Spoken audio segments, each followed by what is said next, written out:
What if a device discovered in an ancient shipwreck challenged our entire understanding of the history of technology, revealing a level of scientific sophistication that should not have existed for another 1,000 years? This is not the plot of a science fiction novel.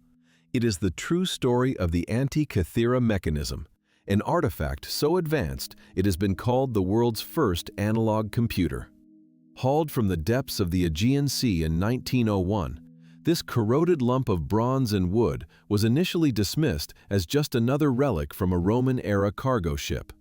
However, decades of meticulous scientific investigation have unveiled a complex clockwork mechanism of stunning intricacy and precision. The device stands as a silent testament to a lost world of ancient Greek genius, a technological ghost from the past that rewrites the narrative of human invention. The story begins in the year 1900, when a group of Greek sponge divers was forced by a storm to take shelter near the small, barren island of Antikythera, located between Crete and the Peloponnese. Captain Dimitrios Kontos and his crew decided to use the downtime to dive for sponges in the treacherous waters, and it was Elias Stadiatis who first saw it, a horrifying vision of a, quote, zero on the seabed. What he had actually stumbled upon was a spectacular Roman-era shipwreck dating from around 70 to 60 BCE, its hull filled with a treasure trove of bronze and marble statues, glassware, pottery, and coins. The Greek government quickly dispatched the Navy to assist in the recovery operation, marking the first major underwater archaeological expedition in history. Amidst the glorious hall of classical art, a seemingly unexceptional object was recovered. A nondescript, heavily encrusted piece of bronze, no larger than a shoebox, which broke into several pieces upon its removal from the water. For months, the mysterious bronze fragment sat unnoticed in a storage room at the National Archaeological Museum in Athens, overshadowed by the more magnificent statues and artworks from the wreck. It was in 1902 that an archaeologist named Valerios Stias noticed something peculiar: a gear wheel embedded within the corroded lump, a detail that seemed impossibly out of place for an artifact of its supposed age. The initial consensus was that it must be a type of astrolabe, an instrument used by astronomers for measuring the altitude of stars. But even this explanation failed to account for its evident mechanical complexity. The device was largely ignored for the next 5 decades, considered an anomaly, a one-off curiosity that did not fit into the established timeline of technological development. It would take a new generation of scientists, armed with advanced imaging technology, to begin unlocking the profound secrets held within the corroded bronze case. The true investigation began in the 1950s, when a British physics historian and Yale University professor, Derek J. de Sola Price, became fascinated by the object. Using primitive X-ray imaging, Price painstakingly peered through the layers of corrosion and discovered a stunningly complex system of interlocking gears, far more intricate than anyone had imagined. His initial analysis revealed a main gear with 223 teeth, driving a system of smaller gears, which he recognized as the basis for a sophisticated mechanical model of the cosmos. Price published his groundbreaking findings in 1974 in a monograph titled, quote, where he boldly declared the Antikythera mechanism to be an ancient astronomical computer. This was a revolutionary claim, suggesting that the ancient Greeks possessed a level of mechanical engineering skill comparable to that of clockmakers in 18th century Europe, a full 14 centuries earlier. The mechanism's internal workings are a marvel of miniature engineering, a complex assembly of at least 30 different bronze gears, although later research suggests the complete device may have contained over 70. These gears were mounted on a series of metal plates and housed within a wooden case, which was covered with inscriptions that acted as a sort of user manual for the device. Crucially, the Greeks who built it used a differential gear, a type of gear train that allows the shafts to rotate at different speeds while maintaining a fixed relationship between them. This specific mechanism was not thought to have been invented until the 16th century, making its appearance in the Antikythera mechanism a profound historical shock. The precision of the gear teeth, cut to a mathematical accuracy of a fraction of a millimeter, demonstrates a mastery of geometry and metallurgy that defies all conventional historical timelines. So, what exactly did this incredible machine do? The primary function of the Antikythera mechanism was to predict celestial events and display the cycles of the cosmos, acting as a portable universe for its user. By turning a hand crank on the side of the wooden case, the user could move a series of pointers on the front and back dials to track the positions of the Sun and the Moon against the backdrop of the 12 zodiac constellations. It could also model the irregular movements of the Moon, accounting for its elliptical orbit, a sophisticated astronomical concept known as the lunar anomaly. Furthermore, the mechanism could predict the occurrence of both solar and lunar eclipses with remarkable accuracy, based on the 18-year Saros cycle known to Babylonian astronomers. One of its dials even tracked the 4-year cycle of the Pan-Hellenic Games, including the Olympics, anchoring celestial events to the terrestrial calendar. In essence, the Antikythera mechanism is a perfect, tangible example of an analog computer, a device that uses the continuous variation of physical phenomena, like the rotation of gears, to model another phenomenon. Unlike a digital computer, which works with discrete numbers and binary code, an analog computer represents data through measurable quantities like length, voltage, or, in this case, gear rotation. The mechanism converted the continuous motion of a hand crank into a series of predictions about the continuous movements of celestial bodies. This conceptual framework is identical to that of the mechanical computers developed by Charles Babbage and Lord Kelvin in the 19th century, used for calculating tidal tables and firing solutions for artillery. The Antikythera mechanism, therefore, is not just an ancestor of the modern computer. It is a distant, ancient cousin that demonstrates a parallel path of computational thought long thought impossible. Perhaps the most baffling aspect of the Antikythera mechanism is its sheer historical isolation. Nothing of comparable complexity appears in the archaeological record for at least another 1,000 years after its creation. The mechanical knowledge required to design and build such a device seems to have vanished completely, a lost branch of science that did not bear fruit until the European Renaissance. Historians of science and technology are left grappling with a gaping hole in the historical record, a technological peak that was seemingly abandoned and forgotten. We have no surviving texts from that period that describe the construction of such a device, and no other artifacts that come even close to matching its sophistication. The mechanism forces us to confront the unsettling possibility that the ancient world was capable of producing technological wonders that have been almost entirely erased from history. This leads to the enduring mystery of its creator. Who was the genius behind this ancient computer? While no inscription on the device names its maker, scholars have proposed several likely candidates based on the astronomical theories it embodies. One leading theory points to the renowned astronomer Hipparchus of Rhodes, who lived around 140 BCE and is considered one of the greatest astronomers of antiquity. The mechanism incorporates Hipparchus's theory for the motion of the Moon, particularly his model for its variable speed, a direct link that makes him a prime suspect. Other possibilities include the engineers of the renowned Library of Alexandria in Egypt, a hub of scientific innovation, or a workshop on the island of Rhodes itself, which was known for its mechanical expertise. Ultimately, the identity of the individual who conceived and forged this masterpiece remains one of archaeology's most tantalizing unanswered questions. Further clues to the mechanism's purpose and operation came from the thousands of characters of ancient Greek text inscribed on the bronze plates and the wooden casing. For decades, these inscriptions were largely illegible, obscured by 2,000 years of marine incrustation and corrosion, but they are now recognized as a crucial component of the device. Researchers describe the text as a form of instruction manual, explaining what the various dials and pointers represent and how to interpret the astronomical information being displayed. The inscriptions include the names of the months, a calendar for the 365-day Egyptian year, and labels for the planetary cycles, including those for Venus and Saturn. This written component transforms the mechanism from a mere mechanical model into a fully interactive and educational tool, a portable encyclopedia of astronomical knowledge designed for a literate, elite user.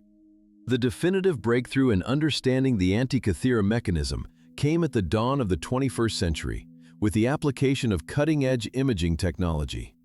In 2005, a team of researchers known as the Antikythera Mechanism Research Project, AMRP, was granted permission to subject the fragile fragments to a new form of analysis. Using high-resolution, three-dimensional X-ray computed tomography conducted by X-Tech Systems and Hewlett-Packard, they were able to peer inside the device without ever touching it. These powerful scans produced detailed cross-sectional images of the internal structure, revealing the details of the gears with unprecedented clarity and even reading the hidden inscriptions beneath the layers of corrosion. This modern technology effectively quotes to the mechanism, allowing scientists to build accurate computer models and even reconstruct the entire device with a degree of certainty that was previously unimaginable. The data from these modern scans has continued to yield astonishing discoveries, confirming and even expanding upon the bold claims made by Derek de Solla Price decades earlier. The 3D imaging revealed the existence of previously unknown gear trains, including a sophisticated mechanism to model the variable motion of the planet Mars. It showed that the front dial likely displayed not just the Sun and Moon, but also the movements of the 5 planets known to the ancient Greeks: Mercury, Venus, Mars, Jupiter, and Saturn. The researchers were also able to decipher far more of the inscriptions, revealing that the back dial contained a spiral dial with a 223-month lunar calendar, used to predict eclipses with pinpoint accuracy. Each new piece of data has only served to deepen the sense of awe surrounding the artifact, proving it to be even more complex and comprehensive than anyone had previously dared to believe. The engineering principles embodied in the Antikythera mechanism are fundamentally sound and demonstrate a theoretical understanding of mechanics that is centuries ahead of its time. The gears were not just simple toothed wheels. They were interlinked in a way that performed complex mathematical calculations mechanically. For example, the gear train that calculated the metonic cycle, the 235-month period after which the phases of the Moon return to the same dates in the solar year, used a clever arrangement of gears with specific tooth counts, such as a 127-tooth gear, to achieve the precise mathematical ratio. This level of mathematical precision applied to a physical object is a hallmark of true engineering, moving beyond simple craftsmanship into the realm of applied science. The device is a physical manifestation of Pythagorean and Euclidean geometry, a symphony of numbers and motion cast in bronze. The discovery of the Antikythera mechanism has fundamentally reshaped our understanding of ancient Greek science, forcing historians to reevaluate the technological landscape of the Hellenistic period. Previously, it was widely believed that the Greeks were brilliant theoretical thinkers, but lacked the practical engineering skills to build complex machines. The mechanism shatters this false dichotomy, proving that theoretical astronomy and advanced mechanical engineering went hand in hand in the ancient world. It suggests a vibrant tradition of scientific instrument making that has been almost entirely lost to history, with the Antikythera mechanism being the sole, spectacular survivor. We must now imagine workshops in ancient Rhodes or Alexandria, where artisans and scientists collaborated to create these marvels of brass and bronze, pushing the boundaries of what was technologically possible. One of the most profound questions raised by the mechanism is its intended audience and purpose. Who was this device made for, and why was it being transported on a Roman ship sailing from the Greek world to Italy? It was almost certainly a luxury item, an expensive and complex scientific toy, commissioned by a wealthy individual who was deeply interested in astronomy and astrology.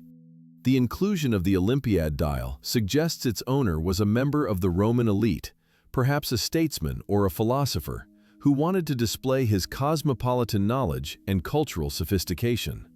Its presence on the ship indicates that such devices were highly prized commodities, traded across the Mediterranean. The shipwreck, then, represents not just a tragedy, but a snapshot of the high-end scientific and cultural trade that flourished in the 1st century BCE, a world where Greek knowledge was the ultimate status symbol for the Roman conquerors. The existence of the Antikythera mechanism also forces us to reconsider the so-called quote theory that followed the collapse of the Roman Empire. It demonstrates that technological progress is not a linear, ever-ascending curve, but is often subject to catastrophic setbacks and the loss of knowledge. The skills to create such a device, precision gear cutting, advanced metallurgy, and the complex astronomical theories required, were not passed down. They were lost, succumbing to the political and economic turmoil of the following centuries, and had to be rediscovered from scratch more than a millennium later. The mechanism is a powerful reminder that knowledge is fragile and that the scientific achievements of one era can be utterly forgotten by the next, leaving us with only a few silent fragments to hint at what was lost. The search for other examples of this technology has so far been fruitless, which only deepens the mystery surrounding the Antikythera mechanism. Was it a unique, one-of-a-kind creation, a singular masterpiece that was never replicated? Or was it simply the only one that happened to survive and be discovered? The tip of a submerged iceberg of ancient technology.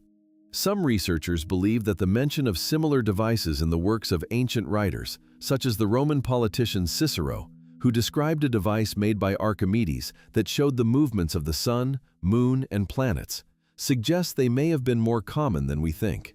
However, without physical evidence, these textual references remain tantalizing but unproven, leaving the Antikythera mechanism in a class of its own, a lonely sentinel from a forgotten age of mechanical wonders. The legacy of the Antikythera mechanism extends far beyond the field of archaeology, acting as a powerful source of inspiration for scientists, engineers, and historians alike. For modern engineers, it serves as a humbling reminder of the ingenuity of their ancient predecessors, who achieved so much with so little. For historians of science, it is a priceless artifact that bridges the gap between theory and practice in the ancient world, showing the tangible application of abstract astronomical models. For the public, it captures the imagination in a way few other artifacts can, embodying the timeless human quest to understand and predict the movements of the heavens. It stands as a symbol of the boundless potential of the human mind, a testament to our enduring fascination with the cosmos and our relentless drive to build tools that help us comprehend it. In the final analysis, the Antikythera mechanism is more than just an ancient calculator. It is a window into a lost world of thought, a world where science, art, and philosophy were inextricably linked. It challenges the simplistic narratives of technological history and forces us to acknowledge the vast, shadowy landscapes of the past that remain unknown to us. Its corroded gears and faint inscriptions tell a story of a civilization that was far more advanced than we ever gave it credit for. A story of genius that was almost lost forever. As we continue to study its intricate workings with our own advanced technology, we are not just decoding a machine, we are engaging in a conversation with the brilliant minds of ancient Greece. The unanswered questions it leaves behind are as important as the answers it provides, reminding us that history is not a closed book, but a vast and mysterious ocean, still holding countless secrets waiting to be discovered.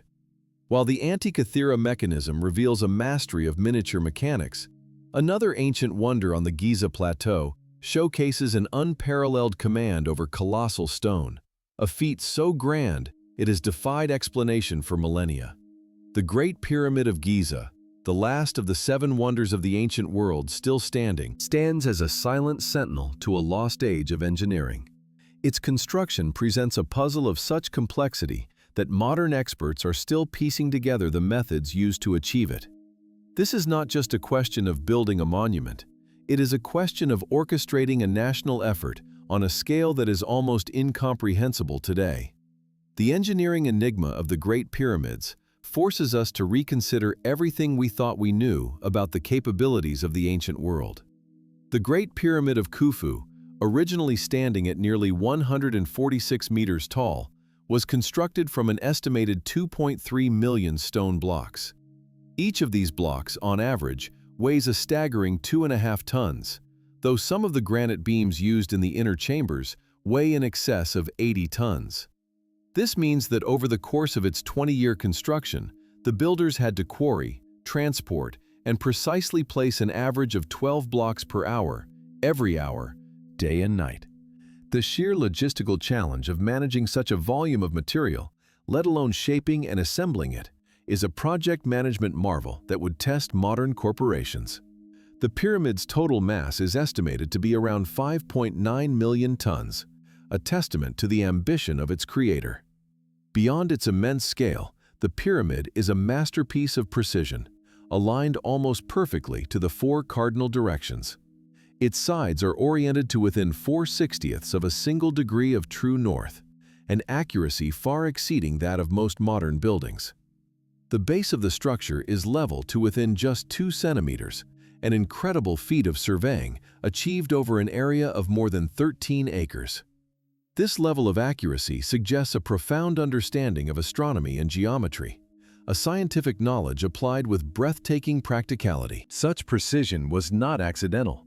It was the result of meticulous planning and execution on a monumental scale. The vast majority of the pyramid's core consists of locally quarried limestone, extracted from the Giza Plateau itself, likely using a combination of primitive but effective techniques.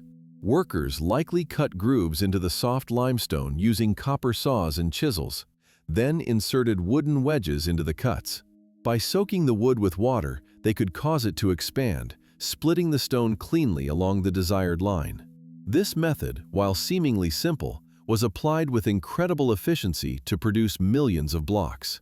Evidence of these massive quarries, their floors still scarred by the work of ancient stonemasons, still surrounds the pyramids today. For the finer outer casing, brilliant white Tura limestone was quarried across the Nile, while the immense granite beams for the king's chamber came from over 800 kilometers away in Aswan. The Tura limestone was prized for its purity and could be polished to a mirror-like sheen, causing the pyramid to shine brilliantly in the sun. The granite, however, presented a much greater challenge due to its extreme hardness, which could not be cut with copper tools. To shape this daunting stone, the Egyptians used large, heavy dolerite pounders, patiently battering and grinding the blocks into shape over weeks or months. Transporting these multi-ton blocks, especially the granite from Aswan, is a feat of engineering in its own right, one that relied almost entirely on the Nile River. The recent discovery of the Diary of Mirror, an ancient papyrus logbook from the reign of Khufu, has provided the first direct written evidence of how this was accomplished. Mirror, an official known as an inspector of scribes, describes in his journal how he and his crew transported massive limestone blocks from Tura to Giza. They loaded the stone onto large boats, which then sailed along the Nile and through a system of artificial canals dug right up to the pyramid construction site. Once the stones arrived at the base of the growing pyramid, the most perplexing challenge arose: how to lift them, some weighing up to 80 tons, to heights of over 100 meters. For centuries, the prevailing theory involved a single, long, straight external ramp, but modern analysis has shown this to be highly impractical. Such a ramp would have needed to be over a kilometer long and would have required a volume of material greater than the pyramid itself. This has led researchers to propose more complex and ingenious solutions to solve this vertical logistical problem. One of the most compelling hypotheses, championed by French architect Jean-Pierre Houdin, suggests an internal spiral ramp was built within the pyramid structure as it rose. This theory proposes an external ramp was used for the lower levels, but for the upper two-thirds, a ramp corkscrewed upwards just a few meters inside the outer wall. This internal ramp would have remained hidden from view and would not have required the massive amounts of material that an external one would. This theory gained significant traction when thermal scans of the pyramid revealed an anomaly, a quote 5, which some scientists believe could be explained by the airspace of an internal ramp. Other theories propose a large external zigzagging ramp that switched back and forth on one face of the pyramid at a more manageable incline. Another idea suggests a straight ramp that was dismantled and its material reused as the pyramid grew taller. Some scholars even advocate for a combination of methods, perhaps leveraging levers, cranes, and shade-offs in conjunction with one or more ramp systems. In the absence of definitive documentary evidence, the debate over the lifting method continues to be one of the most passionate in all of archaeology. For centuries, it was believed that the pyramids were built by armies of slaves, a misconception largely fueled by Hollywood depictions and biblical accounts. However, modern archaeology, led by figures like Dr. Zahi Hawass, has completely overturned this idea with compelling physical evidence. The discovery of an extensive workers' village, located just a short distance from the pyramids, has provided a window into the lives of the builders. This settlement was not a slave camp, but a well-organized community, complete with bakeries capable of producing thousands of loaves of bread, fish processing facilities, and even a cemetery. Analysis of the skeletal remains from the workers' tombs shows they were a well-fed population who ate a diet rich in fish, meat, and bread. Evidence of healed bones and even successful amputations indicates they had access to medical care, a luxury not afforded to slaves. These workers were organized into highly skilled crews, or "six" each with a name, such as the "7" or the "8", which they proudly painted on the blocks they laid. They were respected, state-employed artisans and laborers, contributing to a divine national project that was central to their society's identity. While functionally a tomb for the pharaoh, the pyramid was conceived as far more than a simple sarcophagus. It was an intricate resurrection machine. The entire structure was designed to ensure the king's successful journey into the afterlife and his eternal ascension to the heavens to join the gods. The complex internal layout, featuring the Grand Gallery, the Queen's Chamber, and the King's Chamber with its stress-relieving granite beams, was part of a sophisticated theological and astronomical design. Every element, from the shafts pointing to specific stars to the pyramid's shape, was imbued with profound religious significance. A more modern and controversial hypothesis, known as the Orion correlation theory, proposes that the three main pyramids of Giza are a terrestrial map of the stars in Orion's belt. Proponents of this theory, including author Robert Bauval, argue that the size and placement of the pyramids correspond with remarkable accuracy to the three stars of Orion's belt during the epoch of 10,450 BCE. In this cosmic blueprint, the Nile River would then represent the Milky Way. This theory suggests the pyramid layout reflects the ancient Egyptian creation myth, eternally linking the pharaoh with Osiris, the god of the afterlife, who was associated with the Orion constellation. In recent years, technology has allowed us to peer inside the pyramids without disturbing a single stone, revealing new mysteries. Projects like Scan Pyramids, an international mission using muon radiography, a technique similar to X-ray imaging, have discovered previously unknown voids deep within the structure of Khufu's pyramid. A large empty cavity, measuring at least 30 meters long, has been detected above the Grand Gallery, and another smaller void has been identified behind the north face of the pyramid. These discoveries have reignited the debate over the pyramid's construction, suggesting its internal structure is still not fully understood and may hold hidden chambers. Like the Antikythera mechanism, the Great Pyramid stands as a monument to a knowledge that was, in many ways, lost to time. The precise methods of surveying, planning, and project management were never fully recorded in texts that have survived to the modern day. We are left with the magnificent, silent result, forced to reverse engineer the genius of its creators from the clues they left behind in stone. The pyramid serves as a humbling reminder that technological sophistication can take many forms, and that the ingenuity of the past is often far greater than we assume. Ultimately, the Great Pyramid of Giza is not merely a pile of stone, but a profound statement of human capability, faith, and organizational genius. It represents a moment in history when manpower, resources, and intellectual pursuit were converged on a scale rarely seen in human history, all for the ultimate goal of ensuring eternity for a single man.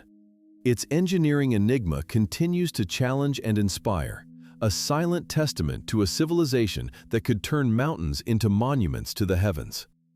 As we continue to study its mysteries with our own advanced technology, we are conversing across 4.5 millennia with the brilliant minds who conceived of this impossible structure. A conversation that is far from over. Shifting our gaze from the sands of Egypt to the arid plains of southern Peru, we encounter another of humanity's most profound artistic and engineering enigmas, the Nazca Lines. Etched into the surface of a high, isolated desert plateau, these massive geoglyphs sprawl across an area of nearly 500 square kilometers. From the ground, they appear as faint, shallow trenches, but from the air, they reveal themselves with stunning clarity as colossal figures and vast geometric patterns. The sheer scale of the project is mind-boggling, featuring over 800 straight lines, 300 geometric designs, and approximately 70 biomorphs, which are stylized drawings of animals and plants. This immense canvas, created by an ancient people without the ability to view their work from above, poses one of archaeology's most persistent questions. For what purpose were they made? The modern world remained largely unaware of these colossal desert drawings until the 20th century. The first serious scientific study began in the 1940s, when American historian Paul Kosok flew over the region and observed the lines converging on the winter solstice. He famously declared them to be the biggest astronomy book in the world, an initial theory that would spark decades of debate. Kosok was soon joined by German mathematician and archaeologist Maria Rika, who would dedicate her entire life to studying, mapping, and preserving the lines. Known as the Lady of the Lines, Rika tirelessly cleared debris from the geoglyphs and campaigned for their protection, believing they served as a sophisticated celestial calendar to mark solstices, equinoxes, and the appearance of specific stars. Her pioneering work saved the lines from obscurity and established them as a subject of global fascination. The geoglyphs themselves are a diverse and complex collection of creations, broadly categorized into 3 distinct groups. The first group consists of long, perfectly straight lines, some stretching for several kilometers across the desert, traversing ridges and ravines without deviation. The second group includes large geometric shapes such as trapezoids, triangles, spirals, and zigzags, which often intersect with the straight lines. But it is the third group, the biomorphs, that has most captured the public imagination. These are enormous, stylized representations of living creatures, rendered with a single continuous line that defines their form. The precision of these drawings, some of which are hundreds of meters long, is a testament to the meticulous planning and artistic skill of their creators. Among the most famous biomorphs is the hummingbird, whose graceful body and elongated beak measure nearly 100 meters from wingtip to wingtip, its form perfectly captured in a single, unbroken line. Equally impressive is the 50-meter-long spider, which according to some entomologists depicts a specific genus of spider known for its unusual reproductive organs, suggesting a surprisingly detailed natural observation. Then there is the monkey, 188 meters long, with its spiraling tail, a design that seems to playfully defy the rigid geometry of other nearby figures. Other notable creations include a condor with a wingspan of over 100 meters, a lizard that was unfortunately bisected by the Pan American Highway in the 1930s, and a pair of hands with what appear to be 9 fingers each. Each figure is a marvel of design, created on a scale that seems intended for a divine or celestial audience rather than for human eyes on the ground. The method used to create these immense drawings was, in principle, remarkably simple, yet its execution on such a monumental scale was a staggering achievement. The surface of the Nazca Plateau is covered with a thin layer of dark, rust-colored pebbles, rich in iron oxide, which rests atop a much lighter-colored subsoil of clay and white gypsum. To create a line, the Nazca people simply removed the top layer of dark stones, piling them up along the edges to create a shallow trench, typically 10 to 30 centimeters deep. This act of clearing away the dark surface exposed the contrasting bright earth beneath, creating a highly visible line that has resisted erosion for centuries. The genius of this technique is its permanence within the local climate, though the simplicity of the method belies the immense organizational effort required. The true challenge for the Nazca builders was not the physical act of moving stones, but rather the surveying and planning necessary to create such vast and perfectly proportioned figures without an aerial vantage point. Modern researchers believe they would have used basic but effective tools, such as wooden stakes and long lengths of rope, to lay out their designs.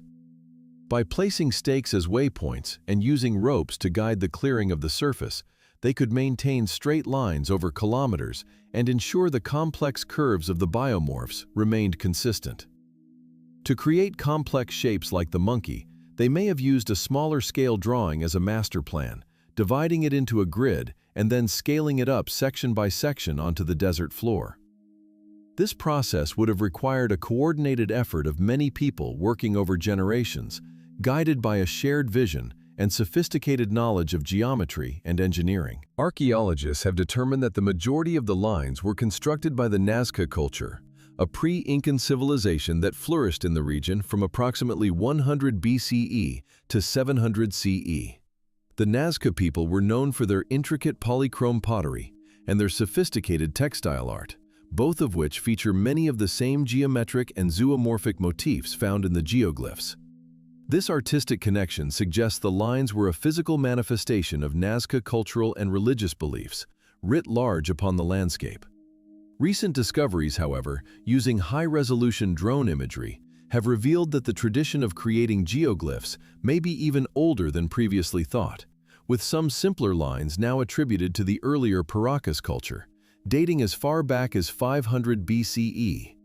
This indicates that the creation of the desert drawings was a long-standing tradition, evolving over 1,000 years. The earliest and most influential theory, proposed by Paul Kossak and championed by Maria Reich, posited that the lines functioned primarily as an astronomical calendar.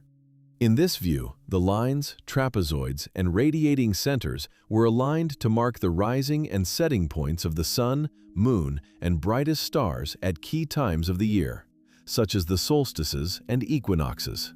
The spider, for example, was thought to represent the constellation of Orion, which was associated with the rainy season. This theory suggests that the Nazca lines were an enormous astronomical observatory, used to regulate agricultural cycles and schedule religious festivals. It provided a compelling, scientific explanation for the line's purpose, and for decades it was the leading hypothesis among researchers. However, subsequent investigations have significantly challenged the universality of the astronomical calendar theory. In the late 20th century, researchers like Gerald Hawkins and Anthony Aveni conducted extensive computer analyses of the alignments of hundreds of lines. Their findings concluded that while some geoglyphs do have apparent celestial alignments, the number is no greater than what would be expected by random chance. The vast majority of the lines, especially the long, straight ones that crisscross the desert in all directions, appear to have no correlation with any known astronomical event. This has led the scientific community to largely view the lines as a multi-purpose phenomenon, with astronomy likely being just one of several contributing factors, rather than the single, unifying explanation. In recent decades, a different theory has gained prominence among archaeologists, one that focuses on the most critical resource in the Nazca Desert: water. The region is one of the driest places on Earth, receiving less than an inch of rain per year, and the survival of the Nazca people depended on a complex system of underground aqueducts, or puquios, to bring water to the surface for irrigation. In this context, the lines are now often interpreted as sacred pathways used in ritual processions related to water and fertility. The walking of these lines may have been a form of prayer or a ceremonial act intended to appease the water gods and ensure the continuation of this vital resource. The trapezoidal shapes, in particular, may have served as communal gathering spaces for these rituals. This water cult hypothesis is strengthened by the geographical correlation between the lines and the puquios. Some researchers have noted that many of the geoglyphs are located on or near the geological faults that channel the subterranean water to the surface, making them natural focal points for water-related worship. The act of clearing away the dark stones to create the lines could have been a symbolic gesture, a way of, quote, 12 a path for the life-giving water to flow from the mountains to the sea. The animal figures themselves may hold symbolic meaning related to water.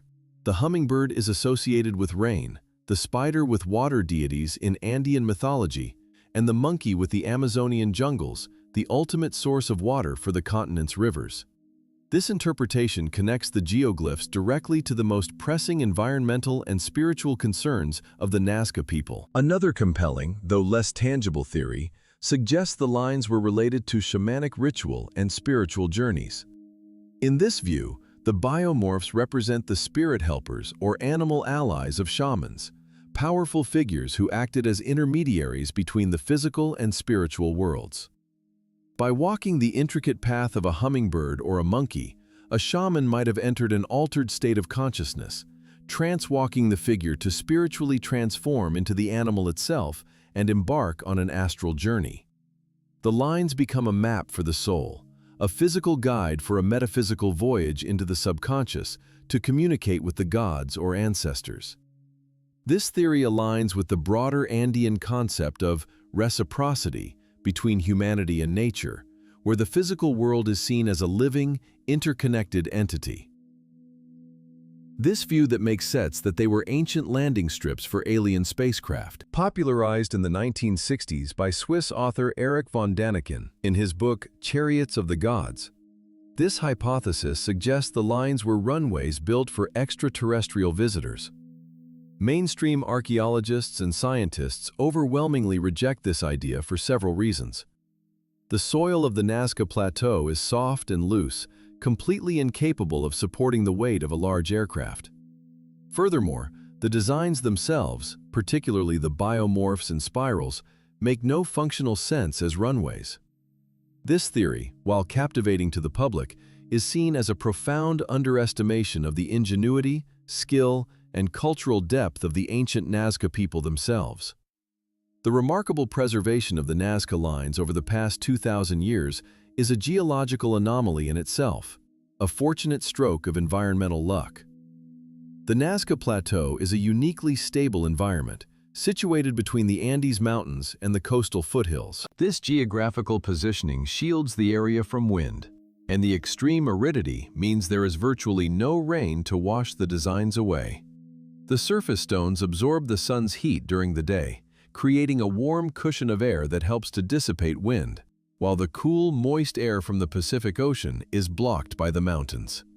This perfect static combination of climatic conditions has acted as a time capsule, freezing the Nazca's grand designs in place for millennia. Despite this natural resilience, the Nazca lines now face unprecedented threats from the modern world, and their preservation has become a critical cultural and environmental issue. In recent years, several geoglyphs have been damaged by drivers of off-road vehicles who veer from the nearby Pan American Highway, leaving deep tire tracks across the fragile designs. In a widely condemned incident in 2014, activists from the Greenpeace organization placed large yellow letters next to the iconic hummingbird geoglyph as part of a climate change publicity stunt, causing irreversible damage to the area. These events highlight the fragility of this ancient heritage and the urgent need for increased protection and public awareness to ensure they survive for future generations. Thankfully, modern technology is not only posing threats, but also offering powerful new tools for studying and protecting the Nazca lines. The use of high-resolution drones equipped with 3D scanners and satellite imagery has revolutionized the field, allowing researchers to map the entire plateau in unprecedented detail. These new technologies have led to the discovery of dozens of previously unknown geoglyphs, many of which are too faint or too large to be seen with the naked eye. In fact, a team of Japanese researchers recently identified over 100 new geoglyphs, including human-like figures and a stylized snake, some of which predate the Nazca culture, suggesting this artistic tradition began even earlier than we imagined. This proves that the desert still holds secrets waiting to be uncovered. In the end, the truth about the Nazca lines is likely not a single, simple explanation, but a complex tapestry woven from many threads. It is probable that the lines and figures served multiple functions over their long history, evolving with the culture that created them. They may have been an astronomical calendar for some, a sacred pathway for water rituals for others, and a shamanic map for spiritual journeys for the initiated. Their purpose may have been deeply practical, profoundly spiritual, or a combination of both, reflecting a worldview in which the terrestrial and the celestial were inextricably linked. The lack of a single definitive answer is not a failure of archaeology, but a testament to the richness and complexity of the Nazca civilization. Like the Antikythera mechanism and the Great Pyramid, the Nazca lines stand as a silent, enigmatic message from a lost world. A message written not in bronze or stone, but upon the very skin of the earth. They speak of a people who possessed a deep understanding of their environment, advanced engineering skills, and a powerful cosmological vision that compelled them to reshape their reality on a monumental scale. They challenge our modern assumptions about the capabilities of ancient societies and remind us that intelligence and genius can manifest in ways we are only beginning to understand. The lines of Nazca are a conversation stretched across centuries, a profound and unanswered question etched into the desert, waiting for the sky to reveal its secrets. Just as the desert sands preserved a mysterious message, the depths of the Mediterranean held another, a city swallowed by the sea known only from ancient texts. For centuries, Heraklion was considered a myth, a legendary port described by the Greek historian Herodotus in the 5th century BCE. He wrote of a magnificent city that guarded the entrance to Egypt, a place of great temples and staggering wealth. Other historians, like Strabo, also mentioned the city, recounting the story of Heracles' visit and the founding of its great shrine. Yet, despite these detailed accounts, no physical trace of this magnificent metropolis had ever been found, leading many scholars to dismiss it as a fable. The search for this lost city was a dream for underwater archaeologists, a quest that would ultimately be realized by a French team led by Franck Godillot. In the mid-1990s, Godillot and his team from the European Institute for Underwater Archaeology began a systematic survey of the Bay of Aboukir, just east of modern Alexandria. Armed with cutting-edge technology, including nuclear magnetic resonance magnetometers and high-resolution side-scan sonar, they mapped the seabed, looking for any anomalies beneath the thick layers of sand and clay. For years, their painstaking work yielded little more than modern debris, a disheartening and expensive search for what might be nothing more than a ghost. The entire project hinged on the belief that ancient texts were more than just stories. Then, in the year 2000, the sonar picked up a massive, unexpected magnetic anomaly deep beneath the seabed, a target far too large and too regular to be a natural formation. Godillot and his divers prepared for a descent into the murky, sunless waters, a world of zero visibility where they could only navigate by touch. As they excavated through the heavy sediment, a diver's hand felt something hard, something smooth, and impossibly large. It was the tip of a monumental piece of sculpture, a flash of red granite emerging from the gloom. They had not found a trace of the city, they had found the city itself, beginning with its most colossal statue. The first statue to be fully revealed was an enormous 6-meter-tall figure of the god Hapi, the Egyptian deity of the Nile's annual flood, a symbol of abundance and fertility. The statue was perfectly preserved, its intricate details, including the offerings it held, miraculously intact after more than a millennium underwater. This single discovery confirmed that a major, sacred Egyptian city lay in wait on the ocean floor, far from the shoreline of ancient Egypt. It was a moment that bridged the gap between mythology and history, proving that the ancient writers had been telling the truth. The team had stumbled upon a world frozen in time, a snapshot of a civilization at its peak. As the excavation expanded, the true scale of the find began to emerge, revealing not just a few ruins, but an entire urban landscape sprawling across the seabed. The team mapped a network of canals, basins, and foundations for houses, all organized in a clear grid pattern that spoke of sophisticated city planning. In the center of this submerged metropolis rose the remains of a massive temple complex, surrounded by smaller shrines and sanctuaries. The city covered an area of several square kilometers, a truly impressive size for any ancient settlement. This was no simple village. It was a grand, thriving port city that had simply vanished from the surface of the earth. Among the most breathtaking discoveries were a series of colossal statues, including a 16-foot-tall statue of an unknown Ptolemaic king and a stunning statue of a queen, likely Cleopatra I or II, both carved from beautiful red granite. A giant, perfectly preserved sphinx was also unearthed, its features believed to be those of Ptolemy XII, the father of the famous Cleopatra VII. These monumental statues, once standing proudly in the city's main temple, now lay on their sides, resting on the seabed as if in a state of eternal slumber. They were silent sentinels guarding the secrets of their sunken world. Yet, for all their grandeur, these artifacts still did not provide the city's definitive name. The crucial breakthrough came with the discovery of several large stone steles, or inscribed slabs, which are often the key to unlocking the identity of an ancient site. One stele, a massive slab of black granite, was found in near-perfect condition, its hieroglyphic inscription sharp and clear. As experts translated the text, they realized they were looking at an official decree, similar to the famous Rosetta Stone. This particular stone was a copy of the Decree of Canopus, an edict issued by the pharaoh Ptolemy III in 238 BCE.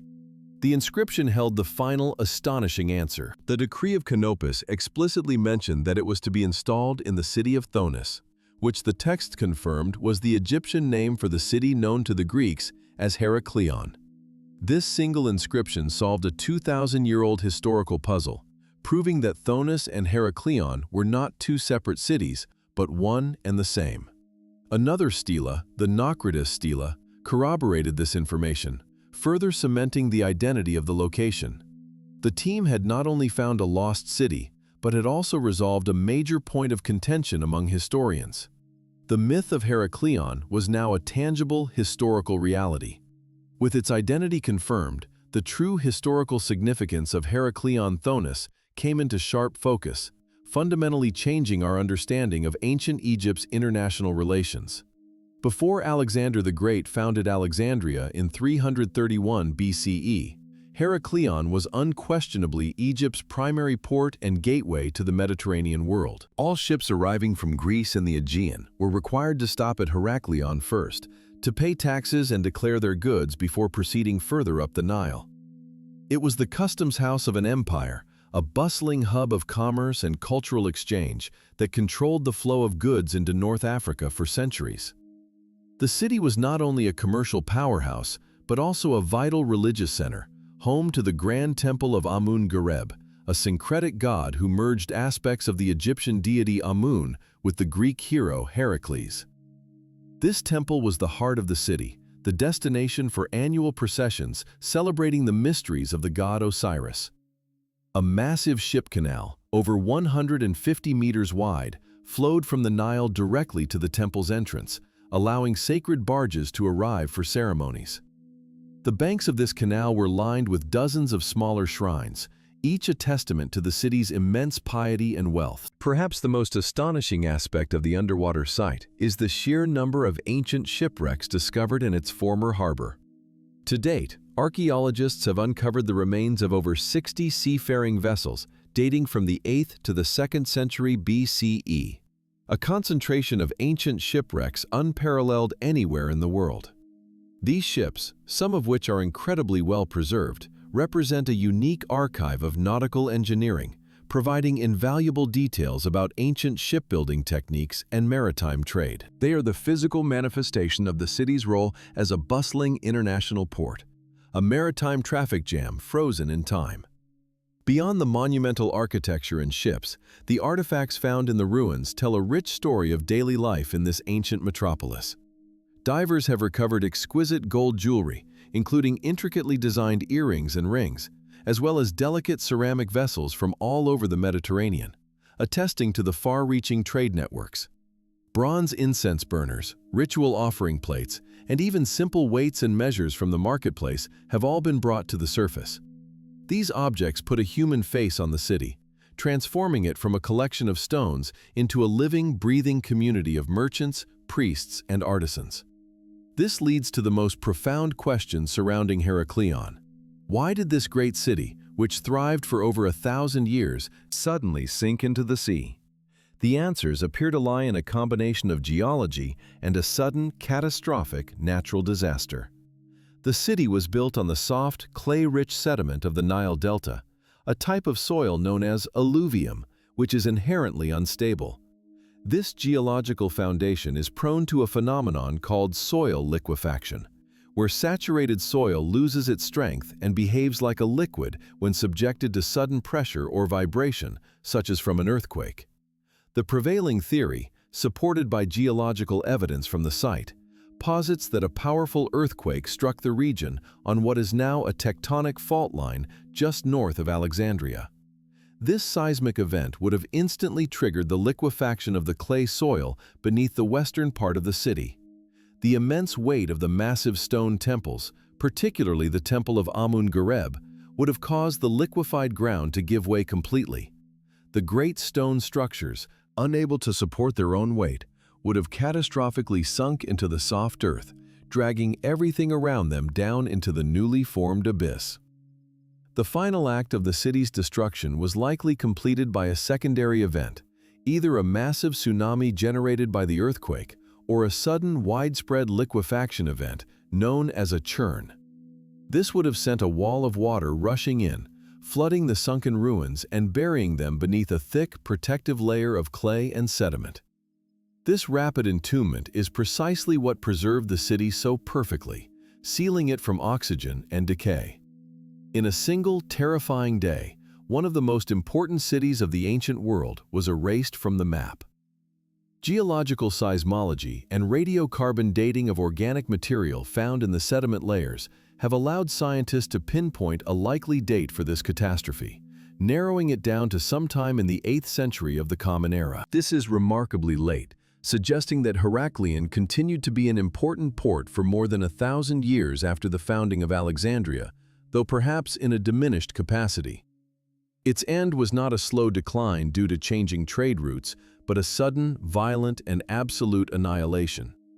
The city did not fade away, it was swallowed whole. The rediscovery of Heraklion has forced historians to rewrite entire chapters of Egyptian history, proving that the country's engagement with the Greek world was far deeper and more complex than previously believed. The city was a vibrant melting pot where Egyptian, Greek, and other Mediterranean cultures coexisted and intermingled for centuries. The discovery of imported Greek pottery alongside traditional Egyptian ritual objects within the same context demonstrates a high degree of cultural fusion. Heraklion was not just Egypt. It was a cosmopolitan hub that sat at the crossroads of the ancient world. Today, the silent statues of Heraklion rest on the seabed, a haunting and breathtaking underwater museum guarded by the currents of the Mediterranean. They are a powerful testament to the fragility of human achievement in the face of nature's immense power. The very ocean that destroyed the city in the cataclysmic moment has also become its ultimate time capsule, preserving its treasures for a future it could never have imagined. The story of its loss and rediscovery is a profound reminder that our past is not always buried beneath the ground, but sometimes lies hidden in the vast, unexplored mysteries of the deep. Yet while the deep sea guards the memories of lost cities, some of the most profound revolutions in our understanding of the past lie not in the depths but hidden in plain sight upon a barren hilltop in southeastern Turkey.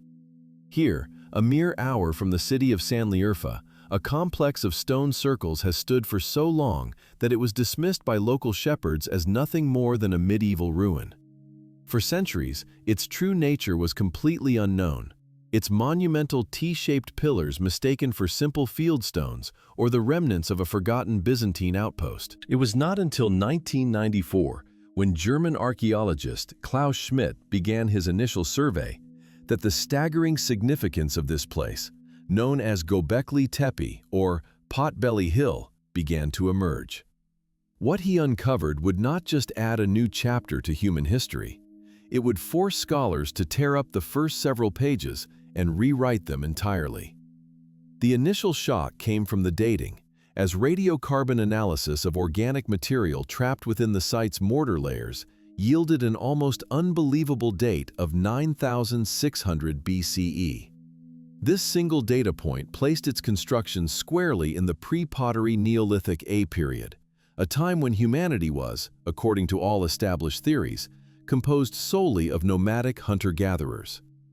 These were people who lived in small, mobile bands, who had not yet invented agriculture, pottery, or metallurgy, and who possessed no known system of writing or complex social hierarchy. The notion that such people could conceive of, organize, and execute a monumental architectural project of this scale was a direct assault on the conventional narrative of human civilization. It was as if a skyscraper had been discovered in medieval Europe, a temporal and technological impossibility that demanded a complete rethinking of our ancestors' capabilities.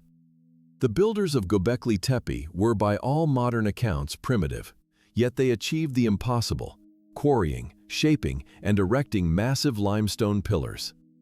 Archaeologists have identified over 200 of these T-shaped monoliths, with the largest towering up to 6 meters high and weighing an estimated 10 to 20 tons. These pillars were not randomly placed, but were arranged in a series of concentric circles, with 2 towering central pillars surrounded by a ring of slightly smaller ones, all facing inward.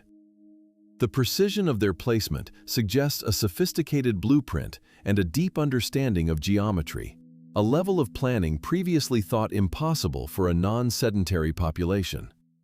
Each pillar was also expertly carved, not just with abstract symbols, but with a stunning menagerie of animals frozen in stone. The iconography of Göbekli Tepe is one of its most captivating and mysterious features, with the pillars serving as canvases for a prehistoric animal kingdom. Vicious foxes, wild boars, bulls, cranes, vultures, snakes, and scorpions are depicted in high relief, often in dynamic, lifelike poses that suggest a careful observation of the natural world. These are not simple doodles, but are intricately carved with a clear artistic intent and symbolic purpose. Some figures even intertwined in complex narrative scenes. Notably, there is a near-total absence of human figures, with the lone exception being a possible depiction of a headless man on one pillar, a detail that has fueled much speculation. This deliberate focus on zoomorphic imagery has led researchers to propose that the site may have served as a kind of Stone Age spiritual landscape, a sanctuary where the animal world was given divine significance. According to leading experts like Klaus Schmidt, Göbekli Tepe was almost certainly a temple, a sacred pilgrimage center that drew hunter-gatherer groups from a vast surrounding region. The sheer effort required to build it would have been beyond the capacity of any single small band, suggesting it was a communal project that fostered cooperation and a shared identity among disparate groups. People may have traveled for hundreds of kilometers to participate in its construction and to perform rituals, feasting and socializing in the shadow of the great monoliths. This theory posits that the need to build and maintain this sacred space was the very catalyst that brought people together, forcing them to develop the social structures necessary for large-scale collaboration. It was a place of belief that existed before the place of settlement. This discovery fundamentally inverts the traditional model of societal development, which long held that the invention of agriculture led to permanent settlements, which in turn gave rise to complex social structures, specialized labor, and finally, organized religion. Göbekli Tepe turns this sequence on its head, suggesting that it was shared ideological and spiritual needs that drove the creation of monumental architecture. The construction of the temple itself may have required a sedentary workforce to manage the project year-round, which in turn necessitated the development of agriculture to feed them.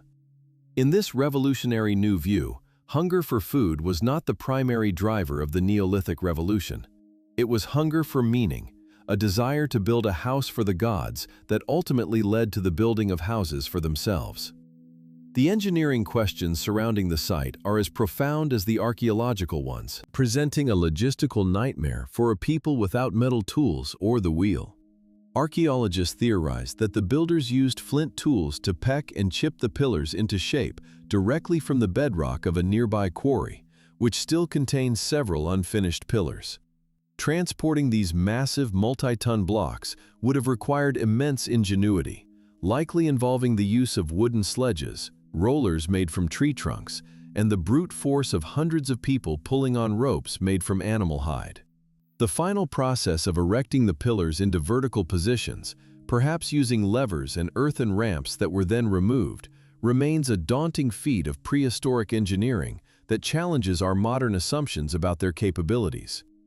Modern research has also begun to unlock the potential astronomical significance of the site's layout and carvings, adding another layer of complexity to its purpose. Some researchers have proposed that the animal carvings are not random, but may represent constellations, with the pillars acting as a kind of prehistoric star map or calendar. The orientation of certain structures towards specific celestial events, such as the solstices, has been noted, though this interpretation remains a subject of academic debate. If these theories are correct, it would mean that the people of Göbekli Tepe possessed a sophisticated understanding of the cosmos, an intellectual achievement that further pushes back the timeline of abstract scientific thought. This celestial connection would have reinforced the temple's role as a place where the heavens and the earth met. Perhaps the most enigmatic aspect of Göbekli Tepe is not its construction, but its deliberate and methodical destruction around 8000 BCE, approximately 1 to 2,000 years after it was built. The entire complex was not abandoned to decay, but was intentionally buried under hundreds of tons of soil and debris, a monumental undertaking that likely required as much effort as its initial construction. This act of entombment was a conscious choice, a ritual decommissioning of the entire sacred complex. The reasons for this remain one of the greatest archaeological mysteries, with scholars offering several compelling yet unproven theories. One prevailing hypothesis suggests that the burial was a final act of reverence, a way to protect the sacred space from a changing world, or from subsequent peoples who no longer shared its beliefs. It is possible that a shift in climate or a change in local fauna, which were central to the site's iconography, rendered the temple's cosmology obsolete and led to its ritual closure. Another theory proposes that the belief system itself evolved, and the old gods represented by the carvings had to be symbolically, quote, 19, quote, and buried to make way for a new spiritual paradigm. Whatever the reason, the act itself demonstrates a level of long-term planning and ideological foresight that is as impressive as the site's creation. The rediscovery of Göbekli Tepe has sent a shockwave through the fields of archaeology and anthropology, fundamentally altering our perception of early human history. It proves that complex symbolic thought and large-scale cooperative organization were not the products of civilization, but were in fact the very things that made civilization possible. The site stands as a powerful testament to the idea that our ancestors were not merely passive victims of their environment, but were active agents of change, driven by profound spiritual and intellectual curiosity. It forces us to accept that the human impulse to create, to believe in something larger than ourselves, is an ancient and powerful force. Today, excavation work at Göbekli Tepe continues, but archaeologists estimate that they have uncovered less than 5% of the entire complex, which may extend across the hilltop for decades. Each new trench and each newly uncovered pillar has the potential to reveal fresh insights and further challenge our assumptions about the dawn of civilization. The site is now a UNESCO World Heritage Site, protected for future generations to study and marvel at. It serves as a humbling reminder that the story of our past is still being written, and that the ground beneath our feet still holds secrets that can redefine who we think we are. Ultimately, Göbekli Tepe is more than just an archaeological wonder. It is a philosophical statement carved in stone, a question posed from the depths of time. It challenges the materialist view that human progress is driven solely by practical needs, suggesting instead that our journey was guided by an equally powerful need for meaning. On a windswept hill in Turkey, 12,000 years ago, our ancient ancestors looked up at the stars and the animals around them and felt a connection so powerful they decided to build a mountain of stone to honor it. It is a monument to the power of an idea, a timeless testament to the human spirit's enduring quest to touch the divine. Just as our ancestors on the windswept hills of Göbekli Tepe sought to touch the divine through monumental stone, humanity in the 21st century has achieved a power that borders on the miraculous, the ability to rewrite the very code of life. This revolutionary technology is known as CRISPR-Cas9, a name that sounds more like a science fiction weapon than a tool of modern medicine. At its core, CRISPR is a naturally occurring defense mechanism found in bacteria, a microbial immune system that scientists have ingeniously repurposed for genetic engineering. It functions as a sort of molecular find and replace tool, allowing researchers to locate a specific segment of DNA with pinpoint accuracy and then alter it. This newfound precision and simplicity have democratized genetic engineering, turning a once arduous process into an accessible possibility for labs across the globe. The mechanism itself is a marvel of biological elegance, composed of two key parts that work in perfect harmony. The first part is a molecule of RNA, engineered in the lab to act as a genetic GPS, guiding the entire system to the precise sequence of DNA that needs to be edited. The second part is a protein, most commonly Cas9, which acts as a pair of molecular scissors, cutting the DNA strand at the exact location specified by the guide RNA. Once the DNA is severed, the cell's natural repair mechanisms kick in, allowing scientists to either disable the problematic gene or insert a new, corrected version of the genetic code. This extraordinary precision is what separates CRISPR from previous, cruder methods of genetic modification, which were often likened to using a sledgehammer to perform microsurgery. The scientific breakthrough was formally recognized in 2020 when Emmanuelle Charpentier and Jennifer Doudna were awarded the Nobel Prize in Chemistry for their pioneering work in developing the CRISPR-Cas9 gene editing tool. Their research not only unlocked the potential for precise genetic manipulation, but also laid the groundwork for a new era of biological science. The beauty of their discovery lies in its adaptability.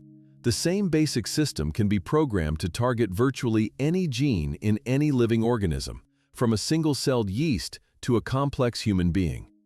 This versatility has ignited a firestorm of innovation, with potential applications stretching far beyond the laboratory and into the very fabric of our society, promising to reshape medicine, agriculture, and our fundamental understanding of biology itself. In the realm of medicine, the most immediate and profound impact of CRISPR is being felt in the fight against devastating genetic disorders, many of which are caused by a single faulty gene.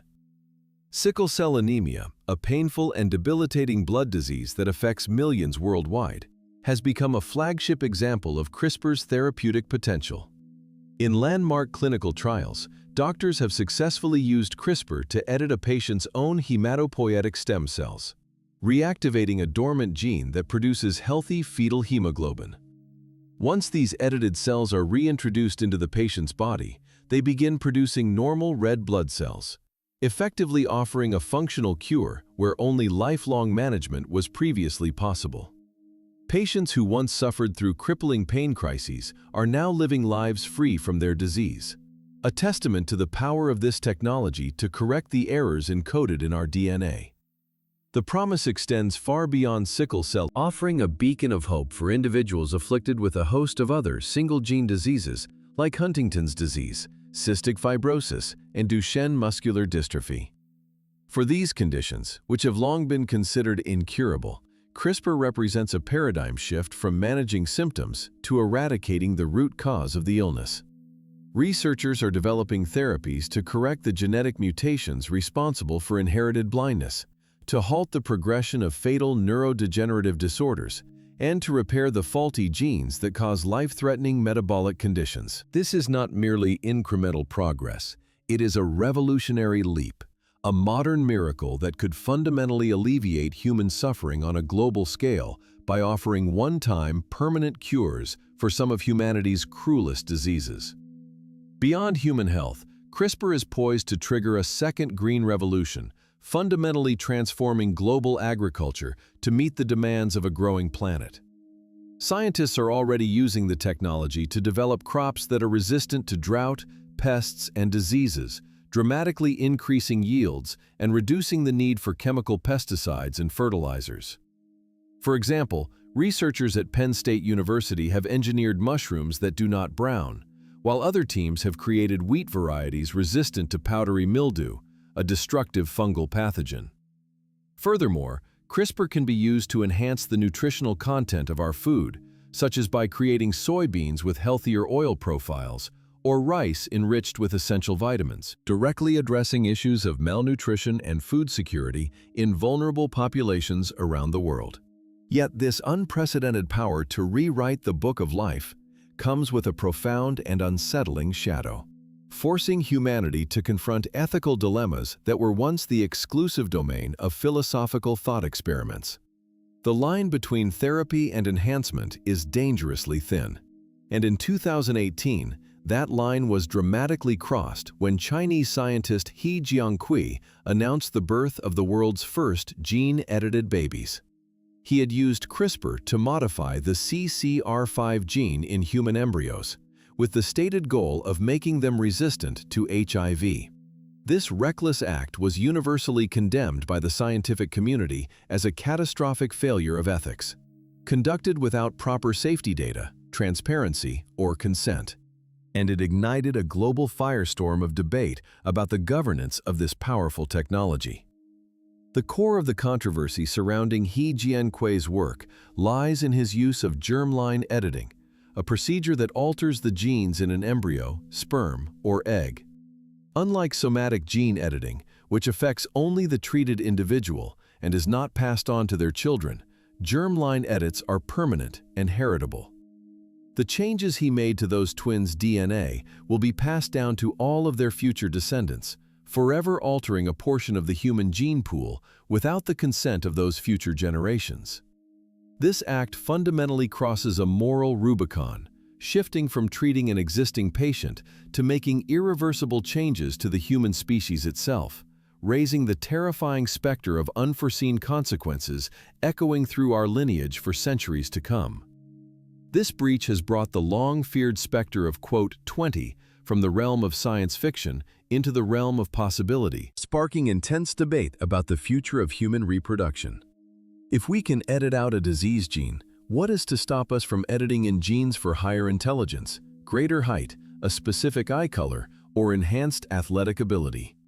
The market for such non-therapeutic enhancements could create a new form of consumerism, one where parents are pressured to purchase the best genetic traits for their children. This potential for a genetic arms race raises deeply troubling questions about human equality, free will, and the very definition of what it means to be human in a world where our biology can be commodified and customized. Beyond the deep ethical chasm, there are also significant and still present technical risks that temper the current enthusiasm for CRISPR's widespread application. The most pressing scientific concern is the occurrence of, quote, 21, quote, where the molecular scissors accidentally cut and edit DNA at the wrong location. These unintended mutations could potentially inactivate a crucial tumor suppressor gene or activate an oncogene, inadvertently triggering cancer or other harmful conditions in the patient. While newer, more precise versions of the CRISPR system are continually being developed to minimize this risk, the possibility of unforeseen genetic damage remains a major hurdle that must be overcome before germline editing can ever be considered safe and responsible. Furthermore, the immense cost and complexity of these cutting-edge therapies raise critical questions of justice and equity, threatening to create a new, biologically entrenched class divide. Who will have access to these multi-million-dollar genetic cures and enhancements? Will they be available only to the wealthy, creating a genetic aristocracy, while the poor are left to suffer from preventable genetic diseases?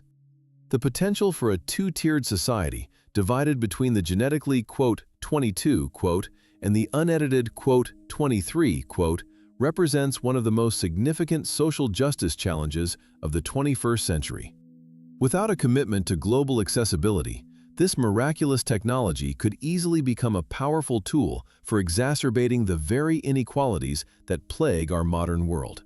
In response to these profound risks, the international community has begun to grapple with the need for robust regulation and oversight of human germline editing. Following the He Jiankui scandal, a panel convened by the World Health Organization called for a global registry for all research on human genome editing and a firm moratorium on its clinical use. Many countries, including the United States, the United Kingdom, and much of Europe, have strict laws prohibiting the use of CRISPR for heritable modifications in humans. However, regulation remains fragmented across the globe, and the debate continues among scientists, ethicists, policymakers, and the public about where the line should be drawn and who gets to decide the future of the human genome. Even as the ethical debate rages, the science of CRISPR continues to evolve at a breathtaking pace, giving rise to new and even more sophisticated tools for genetic manipulation. One of the most promising next-generation technologies is a system developed by David Liu's lab at Harvard University that is often described as a rather than a pair of scissors. Prime editing can precisely insert, delete, or replace single letters of DNA without cutting the double helix, dramatically reducing the risk of off-target effects and unwanted insertions or deletions. This increased precision and versatility could unlock a whole new range of therapeutic possibilities, allowing scientists to correct the vast majority of known disease-causing genetic mutations with unparalleled accuracy. Looking further into the future, researchers are exploring even more ambitious applications for CRISPR technology, including the radical concept of "26" to alter entire wild populations. By using CRISPR to force a specific genetic trait to be inherited by nearly 100% of offspring, scientists theorize they could eradicate entire species or fundamentally reshape ecosystems. The most widely discussed application is to engineer mosquitoes to be sterile or resistant to the malaria parasite, a strategy that could potentially save hundreds of thousands of lives each year. However, releasing a self-propagating genetic modification into the wild carries immeasurable ecological risks, raising the terrifying possibility of unintended consequences that could permanently disrupt the delicate balance of our planet's ecosystems. Ultimately, the dawn of CRISPR represents a pivotal moment in human history, a technological inflection point that grants us a power over our own biology that was once unimaginable. It is a tool of immense duality, holding the potential to cure our most dreadful diseases, while simultaneously threatening to undermine the very foundations of our equality and our shared humanity. The discovery of this molecular force has propelled us to a crossroads, where the decisions we make in the coming decades will echo for millennia. We now hold in our hands the blueprint to redesign ourselves, and the ultimate question is no longer whether we can, but whether we should, and whether we possess the wisdom to wield such a godlike power with the humility and responsibility it demands. While humanity grapples with the power to rewrite its own biological code, another monumental endeavor is allowing us to look back to the very beginning of everything else. In the cold, silent void a million miles from Earth, the James Webb Space Telescope, JWST, stands as humanity's most powerful eye on the cosmos. Launched on December 25, 2021, after decades of development and countless delays, this observatory is not merely an upgrade to its famous predecessor, the Hubble Space Telescope. It is a fundamentally different machine, designed to answer one of the most profound questions imaginable. How did the universe begin? Webb is a time machine, peering across 13.5 billion years to witness the birth of the first stars and galaxies, a moment known as the cosmic dawn. The challenge of viewing this primordial era is one of physics, for the universe itself has conspired to hide its earliest light from us. Due to the continuous expansion of space since the Big Bang, the ancient ultraviolet and visible light emitted by the first galaxies has been stretched. This phenomenon, known as cosmological redshift, has shifted the light's wavelength far into the infrared spectrum, a realm invisible to the human eye and beyond the reach of Hubble's primary mirrors. To see the dawn of creation, astronomers needed a telescope that could not only see in infrared, but do so with unprecedented sensitivity, requiring it to be colder and larger than any space telescope ever built. This is the singular defining purpose of the James Webb Space Telescope: to become an infrared detective, hunting for the faint heat signatures of the infant universe. The engineering required to achieve this goal is nothing short of miraculous, representing one of the most complex and audacious scientific instruments ever conceived by humankind. At its heart is a primary mirror measuring a colossal 6.5 meters in diameter, made of 18 hexagonal segments that had to unfold and align themselves in space with microscopic precision. Each segment is coated in a thin layer of pure gold, not for aesthetic beauty, but for its remarkable ability to reflect infrared light far more efficiently than aluminum or silver. This golden eye, nearly 3 times the size of Hubble's, collects the faintest whispers of ancient photons, gathering photons that have been traveling for over 13 billion years to reach it. Its sheer size is the key to its power, allowing it to resolve objects that are 100 times fainter than what Hubble could detect. But a large mirror is only half the battle, as the telescope itself generates its own heat, which would completely swamp the delicate infrared signals from the distant cosmos. To solve this, Webb was equipped with a revolutionary 5-layer sunshield, the size of a tennis court, designed to block the light and heat from the sun, Earth, and Moon. This intricate diamond-shaped structure unfurled in a breathtaking sequence of 107 release mechanisms, a process described by engineers as 6 months of high-stakes terror, where a single failure would have doomed the mission. The sunshield is so effective that it creates a temperature difference of over 300 degrees Celsius between its hot, sun-facing side and its cold, telescope-facing side, chilling the instruments to a frigid -223 degrees Celsius. Only at this cryogenic temperature can the telescope's sensitive detectors distinguish the faint heat of the early universe from its own warmth. Webb's final destination is the second Lagrange point, or L2, a gravitationally stable spot 1.5 million kilometers from Earth on the planet's far side from the Sun. Here, the telescope can maintain its alignment with both the Earth and the Sun, allowing its sunshield to act as a permanent parasol while the observatory gazes out into the deep field. This remote location, 4 times farther than the Moon, places it beyond the reach of any human servicing mission, making its flawless deployment and operation absolutely critical. It is a lonely outpost, but from this vantage point, Webb has an unobstructed view of the heavens, free from the interference of Earth's atmosphere and its own infrared glow. Armed with a suite of sophisticated scientific instruments like the Near-Infrared Camera, NIRCAM, and the Mid-Infrared Instrument, MIRI, it is ready to dissect the faint light it collects, revealing the composition, age, and distance of the objects it observes. The first images released to the public in July of 2022 were more than just pretty pictures. They were a resounding declaration that a new era in astronomy had begun. The image of SMACS 0723, a galaxy cluster, showcased Webb's gravitational lensing capability, where the cluster's immense gravity acts as a cosmic telescope, magnifying and distorting the light of galaxies far behind it.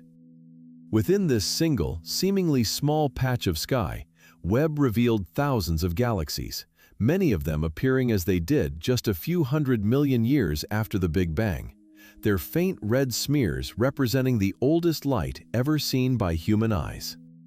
Astronomers were floored, not just by the beauty, but by the sheer number of structures visible so early in cosmic history, immediately challenging existing models of galaxy formation. Each pinpoint of light was a confirmation of the telescope's incredible power and a tantalizing glimpse into the universe's hidden infancy. Since those first images, the discoveries have accelerated at a dizzying pace, fundamentally reshaping our understanding of the early cosmos. The JWST Advanced Deep Extragalactic Survey, JADES, has systematically peered into deep space, identifying galaxies like JADES GSZ 13-0, which formed just 325 million years after the Big Bang. These ancient galaxies are not the dim, chaotic, protogalactic objects that scientists had predicted. Instead, they are surprisingly bright, well-structured, and already forming stars at a prodigious rate. According to leading researchers like Garth Illingworth of the University of California, Santa Cruz, these findings suggest that the early universe was far more efficient at birthing stars and assembling galaxies than our best theories had allowed. This discrepancy forces cosmologists to rethink the role of dark matter and gas dynamics in the first few 100 million years, indicating that the cosmic dawn was a far more dynamic and productive epoch than ever imagined. Beyond imaging distant galaxies, Webb's true power lies in its spectroscopic capabilities, which allow it to split light into its constituent colors, creating a barcode of the elements present. By analyzing the spectra of these early galaxies, astronomers can determine their chemical composition, star formation rates, and velocity with incredible precision. These fingerprints reveal that these ancient galaxies are already enriched with elements heavier than hydrogen and helium, which should not be possible so early on. These heavier elements, like carbon and oxygen, known as metals in astronomy, are forged only in the hearts of stars and dispersed through supernova explosions. Their presence in these infant galaxies implies that the first generation of stars, the theorized population 3 stars made of pure hydrogen and helium, must have lived and died with explosive speed, seeding the cosmos with the building blocks of future generations of planets and even life. One of the most tantalizing ongoing quests for Webb is the direct observation of these very first stars, the colossal population 3 giants that are predicted to have been hundreds of times more massive than our Sun. These stars would have burned incredibly hot and bright, but lived for only a few million years before dying in the first supernovae, making finding them like searching for a handful of specific, brilliant fireflies across an entire continent. Their light would be so extremely redshifted that it may only be visible in the mid-infrared, the domain of the telescope's MIRI instrument. While definitive evidence remains elusive, Webb has identified several candidates, extremely distant objects that are unusually bright and show signs of being hot, blue, and devoid of heavy metals. Confirming the existence of even one of these primordial stars would be a landmark discovery, providing a direct window into the very first moments of stellar nucleosynthesis. But Webb's mission extends far beyond the dawn of time. It is also being hailed as the premier observatory for studying the atmospheres of exoplanets, worlds orbiting other stars. One of its first major spectroscopic achievements was the detailed analysis of the atmosphere of a hot Saturn-like planet named WASP-96b. Webb's data revealed a stunningly clear signature of water vapor, along with evidence for clouds and hazes, demonstrating its unparalleled ability to probe the chemical makeup of distant worlds. This capability is the first crucial step toward the long-sought goal of finding a true, 29, a rocky planet in the habitable zone of its star with an atmosphere containing potential biosignatures. The telescope can detect the presence of molecules like methane, carbon dioxide, and, crucially, the combination of oxygen and methane, which on Earth almost exclusively indicates biological activity. The search for habitable worlds has already yielded promising results, with Webb turning its gaze to the TRAPPIST-1 system, a collection of 7 Earth-sized planets orbiting a small, ultra-cool red dwarf star 40 light-years away. Initial observations have ruled out the possibility of a thick, hydrogen-dominated atmosphere on several of the inner planets, narrowing down the possibilities for their composition. Future observations aim to detect thinner, more Earth-like atmospheres and search for the specific chemical fingerprints that could hint at the presence of life. This systematic search represents a monumental shift in the quest to answer the age-old question, are we alone in the universe? With Webb, for the first time, we have a tool not just to find these planets, but to begin sniffing their air, looking for a chemical whisper of life. Every new piece of data from Webb forces a refinement, and in some cases a complete overhaul of our models of cosmic evolution. The early universe appears to be more crowded, brighter, and more chemically complex than any computer simulation had predicted. This tension between observation and theory is the very engine of scientific progress, pushing astronomers to develop new ideas about how dark matter halos collapsed to form the first galaxies. Some theories now suggest that the first stars formed not in isolation, but in massive, dense clusters, leading to rapid, synchronized bursts of star formation that would create the luminous galaxies Webb is now seeing. The telescope is providing the crucial ground truth, the empirical evidence needed to anchor our abstract theories about the early universe, forcing us to confront the reality of a cosmos that is often stranger and more wonderful than our imaginations can conceive. Ultimately, the James Webb Space Telescope is a testament to human curiosity, ingenuity, and our relentless desire to understand our origins. It is a machine built to answer profound questions, but its greatest legacy may be the new and even more profound questions it forces us to ask. By looking back to the very beginning, we are also looking inward, seeking to understand our own place in this vast and ancient cosmic story. Webb has shown us that the universe is not a static, distant backdrop, but a dynamic, evolving entity with a deep and complex history that we are only just beginning to read. As it continues its mission for years and hopefully decades to come, it will undoubtedly continue to deliver unbelievable moments, forever changing our perspective on the darkness between the stars and the light that started it all. While the James Webb Space Telescope gazes into the deep past of our cosmos, another revolution, far closer to home, is fundamentally reshaping our present and future. This is the rise of artificial intelligence, a frontier not of physical space, but of the mind itself. It represents humanity's most ambitious attempt to create non-biological intelligence, a tool that could amplify our own capabilities beyond measure. At the heart of this revolution lies not the old, rule-based programs of early computer science, but a dynamic and powerful paradigm known as machine learning. This shift from instructing machines to allowing them to learn from data is the single most important technological development of the 21st century. Machine learning, in its essence, is the science of getting computers to act without being explicitly programmed for every eventuality. Instead of writing rigid rules, developers provide algorithms with vast amounts of data, allowing the system to identify patterns and make decisions on its own. This process is analogous to how a human child learns, by observing the world, recognizing recurring shapes and sounds, and gradually building a model of reality. According to researchers at institutions like Stanford and MIT, this data-driven approach has unlocked capabilities that were once considered the exclusive domain of human intuition. It is this ability to learn from experience that is propelling AI from a theoretical concept into a practical, world-changing force. The foundational architecture enabling this learning is the artificial neural network, a computational model directly inspired by the intricate web of neurons in the human brain. Pioneered by researchers like Geoffrey Hinton, Yann LeCun, and Yoshua Bengio, these networks consist of layers of interconnected nodes, or artificial neurons, each processing a small piece of information. In a deep learning network, the first layer might learn to recognize simple edges in an image, while subsequent layers combine those edges to identify shapes, objects, and eventually complex scenes like a human face. This hierarchical learning process allows the machine to build an increasingly sophisticated understanding of the data it is fed, mirroring the way our own brains construct perception.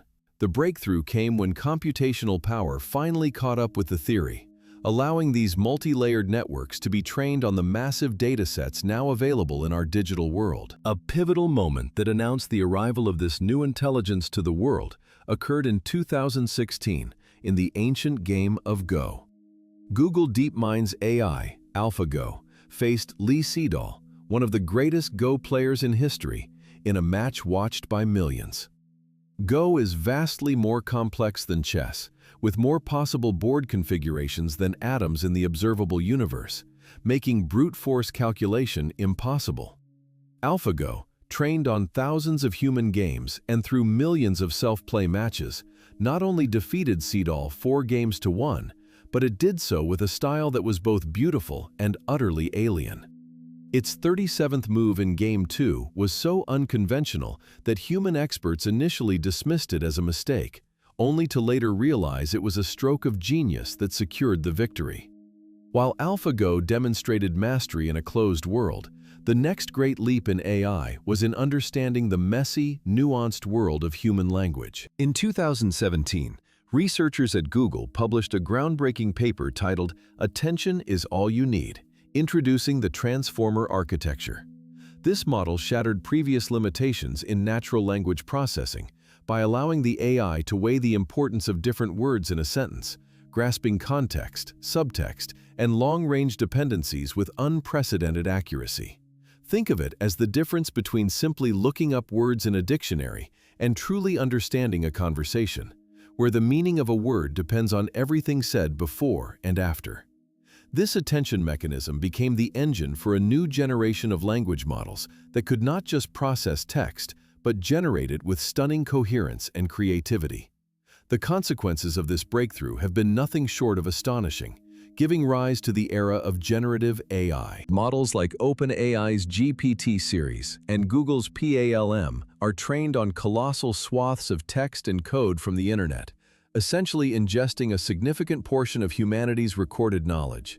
These systems can now write essays, compose poetry, draft computer code, and engage in conversations that are often indistinguishable from those with a human.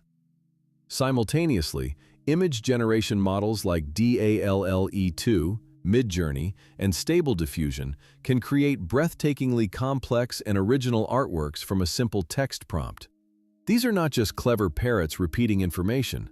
They are synthesizing concepts in ways that demonstrate a form of emergent, creative understanding that continues to baffle their own creators.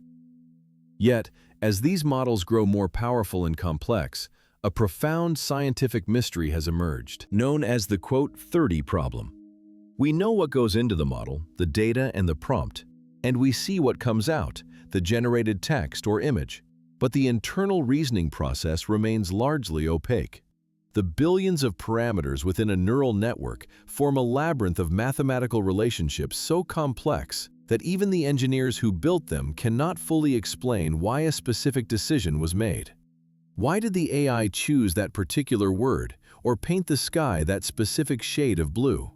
Researchers are actively working in the field of explainable AI, or XAI, to pry open this black box, a task that is not just technically challenging, but philosophically profound.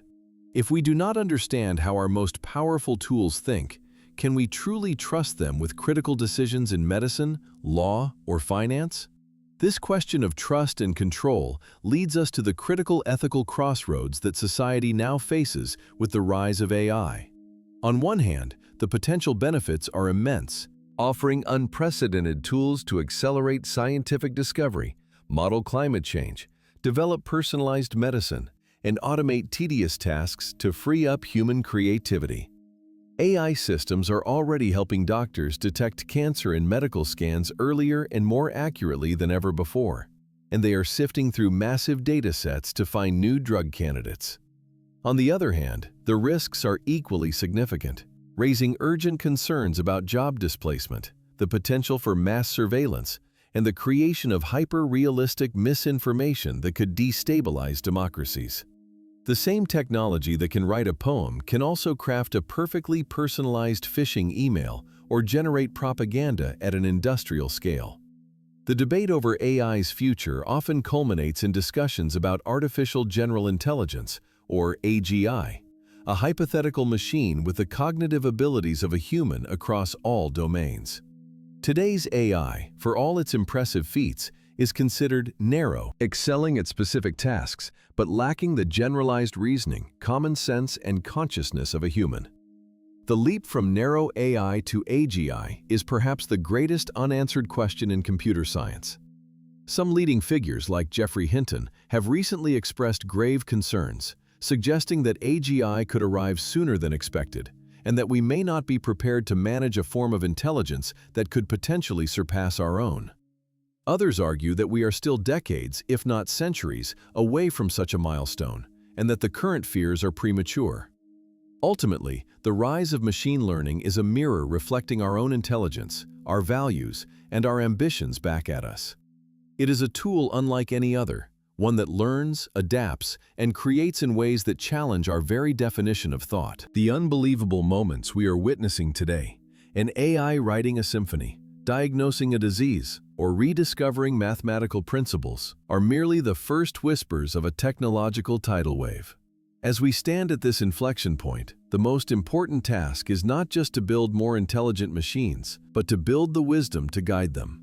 Our future will be defined by the questions we ask of this new intelligence and the answers we choose to accept as we co-author the next chapter in the story of consciousness itself. As we grapple with the intelligence we create in silicon, another profound quest unfolds, not in the digital realm, but in the very bedrock of physical reality, demanding we understand the universe on its own most fundamental terms.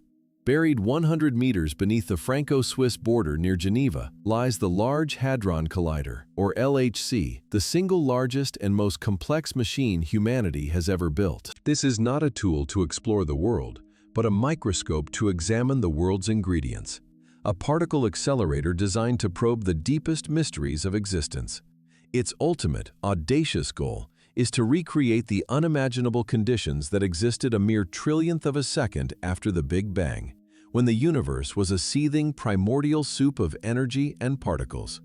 By smashing particles together at velocities approaching the speed of light, scientists at CERN, the European Organization for Nuclear Research, hope to answer the most basic question of all: what is everything made of? The sheer scale of the LHC is difficult to comprehend, a testament to an unprecedented global collaboration involving over 10,000 scientists and engineers from more than 100 countries. Its heart is a circular tunnel, 27 kilometers in circumference, originally built for a previous collider and now repurposed for this new era of discovery. Within this tunnel lies a racetrack of superconducting electromagnets, niobium titanium alloys chilled to an operating temperature of -271 degrees Celsius, a temperature colder than the vacuum of deep space. This intense cold is essential, for only at these temperatures do the magnets achieve superconductivity, allowing them to generate magnetic fields over 100,000 times stronger than Earth's without melting. It is within this powerful and frigid environment that the journey of the protons begins, a journey that will end in a cataclysmic burst of pure creation. The process starts with a simple bottle of hydrogen gas, from which physicists strip away the electrons, leaving only bare protons, the nuclei of hydrogen atoms. These protons are then injected into a series of smaller accelerators, each one imparting more energy, like a runner warming up before the main event, boosting their speed incrementally. Finally, they are fed into the main ring of the LHC, where two beams of protons are accelerated in opposite directions, each containing trillions of particles circulating for hours at a time. These beams are not simple streams. They are organized into bunches, just a few centimeters long but containing over 100 billion protons, fired around the ring 11,000 times per second. The precision required to guide these invisible projectiles through a 27-kilometer vacuum tube is astronomical, a task managed by thousands of sophisticated monitors and correction magnets. At 4 specific points along this colossal ring, the two beams are directed to cross paths, resulting in collisions of such incredible energy that they tear apart the very fabric of the protons themselves. To witness these microscopic fireworks, physicists have constructed 4 enormous detectors, each a cathedral of technology with a specific scientific purpose, named ATLAS, CMS, ALICE, and LHCb. The two largest, a toroidal LHC apparatus, ATLAS, and the compact muon solenoid, CMS, are designed to be general-purpose discoveries, acting as all-seeing eyes built to catch anything and everything that emerges from the chaos. They are constructed in layers, like an onion, with each layer designed to detect and measure different types of particles, from photons and electrons to muons that can penetrate several meters of steel. The data from these collisions is collected millions of times per second, creating a digital snapshot of an event that lasted for less time than it takes light to cross a single atom. For decades, physicists have been guided by a remarkably successful theory known as the Standard Model of Particle Physics, a theoretical framework that describes the 12 fundamental particles and 3 of the 4 fundamental forces that make up our world. According to this model, everything we see and interact with is constructed from a small family of particles called quarks and leptons, which are held together or pushed apart by forces carried by other particles like gluons and photons. The Standard Model has been tested to staggering precision and has successfully predicted the existence of numerous particles before they were even discovered. However, for all its triumphs, the model had a glaring hole, a theoretical linchpin that had to exist for the entire structure to hold together, but had never been observed: the Higgs boson. This elusive particle was first proposed in 1964 by physicist Peter Higgs and others as the mechanism by which all other fundamental particles acquire their mass, a process often described as wading through an invisible cosmic field now called the Higgs field. The search for the Higgs boson became one of the primary scientific justifications for building the LHC, a quest that culminated on the 4th of July, 2012. On that day, in a packed seminar room at CERN, spokespeople for the ATLAS and CMS experiments independently announced that they had both detected a new particle with properties consistent with the long-sought Higgs boson. The discovery was a monumental triumph for experimental physics, confirming a nearly 50-year-old prediction and cementing the LHC's place in scientific history, earning Peter Higgs and Francois Englert the Nobel Prize in Physics. However, the celebration was tempered by the realization that the discovery of the Higgs boson, while a landmark achievement, was not the end of the story, but the beginning of a new and more complex chapter. The Standard Model, now complete, explains only about 5% of the known universe. The remaining 95% is composed of 2 mysterious components it cannot account for: dark matter and dark energy. Dark matter is the unseen scaffolding of the cosmos, an invisible substance that exerts a gravitational pull, holding galaxies together and shaping the large-scale structure of the universe. We know it exists because of its gravitational effects on the stars and galaxies we can see, but the Standard Model provides no particle that could be the culprit. The LHC is, therefore, on a hunt for this invisible particle, hoping that the immense energies of its collisions might conjure a dark matter particle into existence for the first time.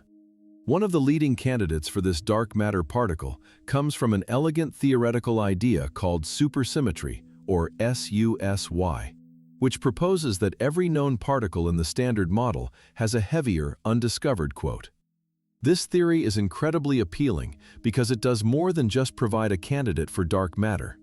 It also helps to explain other deep puzzles in physics, such as the unification of forces and the peculiarly low mass of the Higgs boson.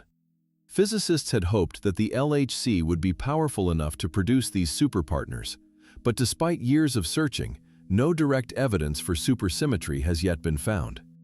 Each null result forces theorists to refine their models, pushing the potential mass of these superpartners higher, or perhaps suggesting that the theory is more complex than originally imagined. The silence from the LHC on this front is not a failure, but a powerful clue that is reshaping the landscape of theoretical physics. The LHC is also uniquely equipped to tackle another profound cosmic mystery. Why is there anything here at all? According to our best understanding of the Big Bang, matter and its antimatter counterpart should have been created in perfectly equal amounts, which would have led them to annihilate each other instantly, leaving behind a universe filled with nothing but radiation. Yet, we live in a universe made almost entirely of matter, a discrepancy that suggests that a tiny difference in behavior between matter and antimatter must have existed in the early universe. The LHC-B detector, strategically placed at one of the collision points, is specifically designed to study particles containing, quote, 34 quarks, hunting for this subtle asymmetry. By comparing the decay rates of matter and antimatter particles with exquisite precision, scientists hope to uncover the tiny imbalance that allowed our existence to become possible. Beyond the search for new particles, the LHC allows physicists to test the very fabric of spacetime itself, exploring ideas that once seemed relegated to the realm of science fiction. Some theories, inspired by string theory, propose that there may be more spatial dimensions than the three we experience every day, dimensions that could be curled up to an infinitesimally small size. According to this hypothesis, the reason gravity is so much weaker than the other fundamental forces is not an intrinsic property, but because it is, quote, 35, quote, into these hidden extra dimensions. If this were true, the LHC could potentially produce evidence for them, perhaps by creating particles that carry energy and momentum into these unseen realms. The detection of such, quote, 36, quote, in a collision would be a revolutionary discovery, fundamentally altering our understanding of the universe's geometry. To push the boundaries of discovery even further, the LHC is currently in the midst of a series of ambitious upgrades designed to increase its luminosity, a term that refers to the rate of collisions. This high-luminosity LHC project, scheduled to be completed by the late 2020s, involves replacing key components with more advanced technology, including new, more powerful superconducting magnets. By squeezing the proton beams even more tightly and increasing the number of protons in each bunch, the upgraded collider will be able to generate up to 10 times more collisions than the original design. This torrent of data will allow scientists to perform incredibly rare measurements with unprecedented precision, studying the properties of the Higgs boson in minute detail, and searching for subtle hints of new physics that were previously buried in statistical noise. The challenge of handling this data deluge is almost as great as the challenge of building the machine itself, requiring a global computational infrastructure called the worldwide LHC computing grid. Every second of running produces more data than can be stored, so a sophisticated system of triggers and filters must make instant decisions about which collisions are interesting enough to be recorded for further analysis. The selected data is then distributed via a network of tens of thousands of computers spread across dozens of countries, allowing physicists around the globe to access and process the information. This computational power is essential, as finding a single new particle amidst the trillions of recorded collisions is like searching for a specific needle not in one haystack, but in a million haystacks scattered across the world. It is this combination of raw experimental power and sophisticated data analysis that makes the LHC a truly 21st century scientific instrument. Ultimately, the Large Hadron Collider is far more than a collection of magnets, detectors, and cables. It is a physical manifestation of human curiosity, a monument to our insatiable desire to understand our origins. The questions it asks are the most ancient and profound we have ever posed. What are we made of? Where did we come from? And what are the fundamental laws that govern our existence? Every particle discovered and every theoretical path ruled out refines our map of reality, pushing back the frontiers of ignorance and revealing new layers of wonder. It is a time machine that looks backward toward the beginning of everything, a microscope that peers into the heart of matter, and a crucible that forges new knowledge from pure energy. In the silent subterranean world of the LHC, humanity is conducting its most ambitious conversation with the cosmos, listening for the echoes of creation. But while humanity probes the fundamental laws of the cosmos in subterranean laboratories, another conversation with the origins of life is taking place in a different subterranean world, one hidden beneath miles of ocean. For centuries, the deep sea was imagined as a cold, dark, and static abyss, a place utterly devoid of life, a wasteland governed only by immense pressure and eternal night. Sunlight, the engine of all known life on Earth, cannot penetrate beyond 1,000 meters, leaving the vast majority of our planet's oceans in perpetual blackness. Scientific dogma held that in this sunless realm, the food web must be a meager trickle of detritus falling from the surface, barely enough to sustain a sparse population of scavengers. This view of the deep ocean as a biological desert persisted until a groundbreaking discovery in 1977 completely shattered our understanding of where and how life can exist. The discovery was made by scientists aboard the submersible Alvin, exploring the ocean floor near the Galapagos Rift, a tectonic plate boundary off the coast of Ecuador. Their mission was to investigate a mysterious heat anomaly detected on the seafloor, expecting to find little more than underwater hot springs and perhaps some unusual geological formations. As the Alvin descended through the inky blackness, 2.5 kilometers below the waves, the crew's expectations were confounded by what they saw on the seabed. Instead of a barren landscape, they encountered a bizarre and thriving oasis of life, clustered around fissures in the Earth's crust that were spewing what looked like black smoke. The team, including geologists like Robert Ballard, was utterly astonished. They had stumbled upon an ecosystem that flourished in complete independence from the sun's energy. The structures they observed were towering chimneys, or smokers, formed from mineral precipitations that built up around the superheated water erupting from the crust. The black smoke was not smoke at all, but a plume of mineral-rich fluid, heated to temperatures exceeding 400 degrees Celsius by the planet's internal magma. Yet in this hostile environment of extreme pressure, scalding heat, and toxic chemicals, life was not just surviving, it was proliferating on a scale no one had ever imagined. The researchers witnessed dense communities of previously unknown species, including giant, blood-red tube worms growing over 2 meters tall, ghostly white crabs, and swarms of blind shrimp. This entire vibrant world was powered not by photosynthesis, but by a process that was then completely new to science: chemosynthesis. At the heart of this new paradigm were microscopic bacteria, the true primary producers of this dark ecosystem. These chemosynthetic microbes possessed a remarkable ability to harness chemical energy, specifically from hydrogen sulfide, a compound toxic to most surface-dwelling organisms. Seawater seeps deep into the oceanic crust, where it is superheated by magma and leaches metals and sulfides from the surrounding rocks. This chemical cocktail is then ejected back into the ocean through the hydrothermal vents, providing a constant, energy-rich food source for the bacteria. In a process analogous to photosynthesis, but using chemical reactions instead of sunlight, these bacteria convert the hydrogen sulfide and carbon dioxide into organic molecules, forming the base of a complex food web that supports all the other vent fauna. The most iconic inhabitants of these vents, the giant tube worms known scientifically as Riftia pachyptilla, are a perfect example of this symbiotic relationship.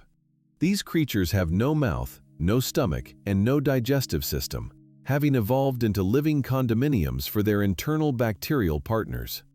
The worm's bright red plume, which extends into the water to absorb chemicals, is rich in hemoglobin that binds both oxygen for respiration and hydrogen sulfide for the bacteria. These absorbed molecules are transported to an organ called the trophosome, which is essentially a massive bacterial colony that produces nutrients for the worm. In return, the worm provides the bacteria with a safe, stable environment and a steady supply of the chemical ingredients they need to thrive. Other creatures have evolved equally ingenious strategies to exploit this unique environment. Vent crabs, such as the species Bythogria thermidron, are often the apex predators of the vent community, preying on tube worms and other animals. They possess specialized sensory organs that allow them to navigate the total darkness and locate the specific chemical signatures of active vents. Many shrimp species, like the swarming Rimicaris exocolata, have modified gills that house their own colonies of chemosynthetic bacteria, essentially farming their own food directly on their bodies. Even vent fish, like the eelpouts and zoarchids found at these sites, have adapted, developing specialized enzymes and cellular structures to cope with the temperature extremes and toxic chemistry of their habitat. The existence of these ecosystems challenged fundamental biological principles, expanding the known parameters for life and revealing a resilience that was previously thought impossible. Life was not confined to the thin, sunlit layer of the Earth's surface. It could thrive in conditions of extreme temperature, pressure, and toxicity. This discovery forced scientists to redefine the very concept of a habitable environment. It also opened up a new frontier in biology, the study of extremophiles, organisms that thrive in physically or geochemically extreme conditions that are detrimental to most life on Earth. The implications of this discovery extend far beyond just cataloging new and strange creatures, reaching into the most profound questions about the origin of life itself. One of the most compelling theories for the origin of life on Earth posits that it may have begun around similar hydrothermal vents on the early ocean floor. The quote 40 hypothesis, which suggests life arose in a warm little pond on the surface, faces the significant problem of explaining how fragile early organic molecules could have survived the intense ultraviolet radiation and constant asteroid bombardment that characterized the Hadean Eon. Hydrothermal vents, however, would have provided a perfect cradle for nascent life, offering a protected environment deep beneath the ocean's surface. They provided a steady and concentrated source of chemical energy, along with mineral surfaces that could have acted as catalysts, facilitating the synthesis of complex organic molecules from simpler precursors. A specific type of vent system, known as an alkaline hydrothermal vent, has become a prime candidate for this cradle of life. Discovered more recently, systems like the Lost City field in the Atlantic Ocean are different from the black smokers. They release warmer, less acidic fluid rich in hydrogen and methane. These fluids create porous, chimney-like structures made of calcium carbonate, which some scientists believe could have acted as natural incubators for the first cells. The microscopic pores in these chimneys would have created natural concentration gradients, mimicking the cell membranes of modern organisms and potentially driving the metabolic reactions that led to the first self-replicating molecules. This theory provides a plausible pathway from geochemistry to biochemistry, suggesting that the fundamental machinery of life may have arisen from the very chemistry of the Earth's crust. The discovery of these chemosynthetic ecosystems has also had a revolutionary impact on the field of astrobiology, profoundly influencing our search for extraterrestrial life. If life can arise and thrive on Earth without sunlight, powered solely by geothermal and chemical energy, then the same could be true elsewhere in the universe. This dramatically expands the number of potentially habitable worlds in our solar system and beyond, shifting the focus away from planets and moons in the quote 42 around a star. The primary requirement is no longer just liquid water and light, but could simply be liquid water, an energy source, and essential chemical elements, a combination that may exist in many unexpected places. The most tantalizing targets for this new search are the icy moons of Jupiter and Saturn, particularly Europa and Enceladus. Strong evidence from the Galileo and Cassini missions suggests that both of these moons harbor vast global oceans of liquid water beneath their thick, icy shells, kept warm by tidal heating from their massive parent planets. Crucially, observations of Enceladus have shown geysers of water vapor erupting from its south polar region, containing salts and organic molecules, strongly indicating that hydrothermal activity is occurring on its seafloor. If hydrothermal vents are active on the ocean floor of Enceladus or Europa, then, based on what we have learned from Earth, they are the most logical place to look for extraterrestrial life. The exploration of these deep-sea vents is itself a monumental technological challenge, requiring advanced submersibles and remotely operated vehicles capable of withstanding crushing pressures. Scientists use manipulator arms on vehicles like the ROV Jason or the submersible Alvin to collect samples of water, rock, and living organisms for analysis in surface laboratories. They also deploy long-term observatories on the seafloor to monitor these dynamic ecosystems over time, studying how communities change as vents erupt, become active, and eventually go dormant. Each expedition to the deep ocean floor reveals new species and new types of vent fields, continually pushing the boundaries of our knowledge and reminding us how much of our own planet remains unexplored. The study of vent microbes has also yielded unexpected practical benefits, leading to discoveries in biotechnology and medicine. The enzymes, or quote 43, produced by these organisms to function under extreme conditions are incredibly robust and have applications in industrial processes that require high temperatures or harsh chemical environments. For example, heat-stable DNA polymerase, an enzyme originally isolated from a thermophilic bacterium found in a hot spring, revolutionized molecular biology by making the polymerase chain reaction (PCR) technique possible.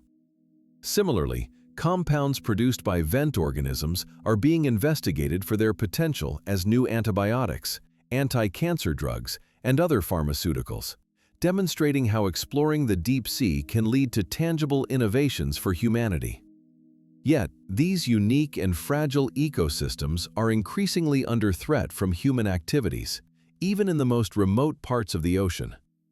Deep-sea mining is emerging as a significant concern, as companies look to exploit the rich mineral deposits found around hydrothermal vents, which contain valuable metals like copper, gold, and zinc.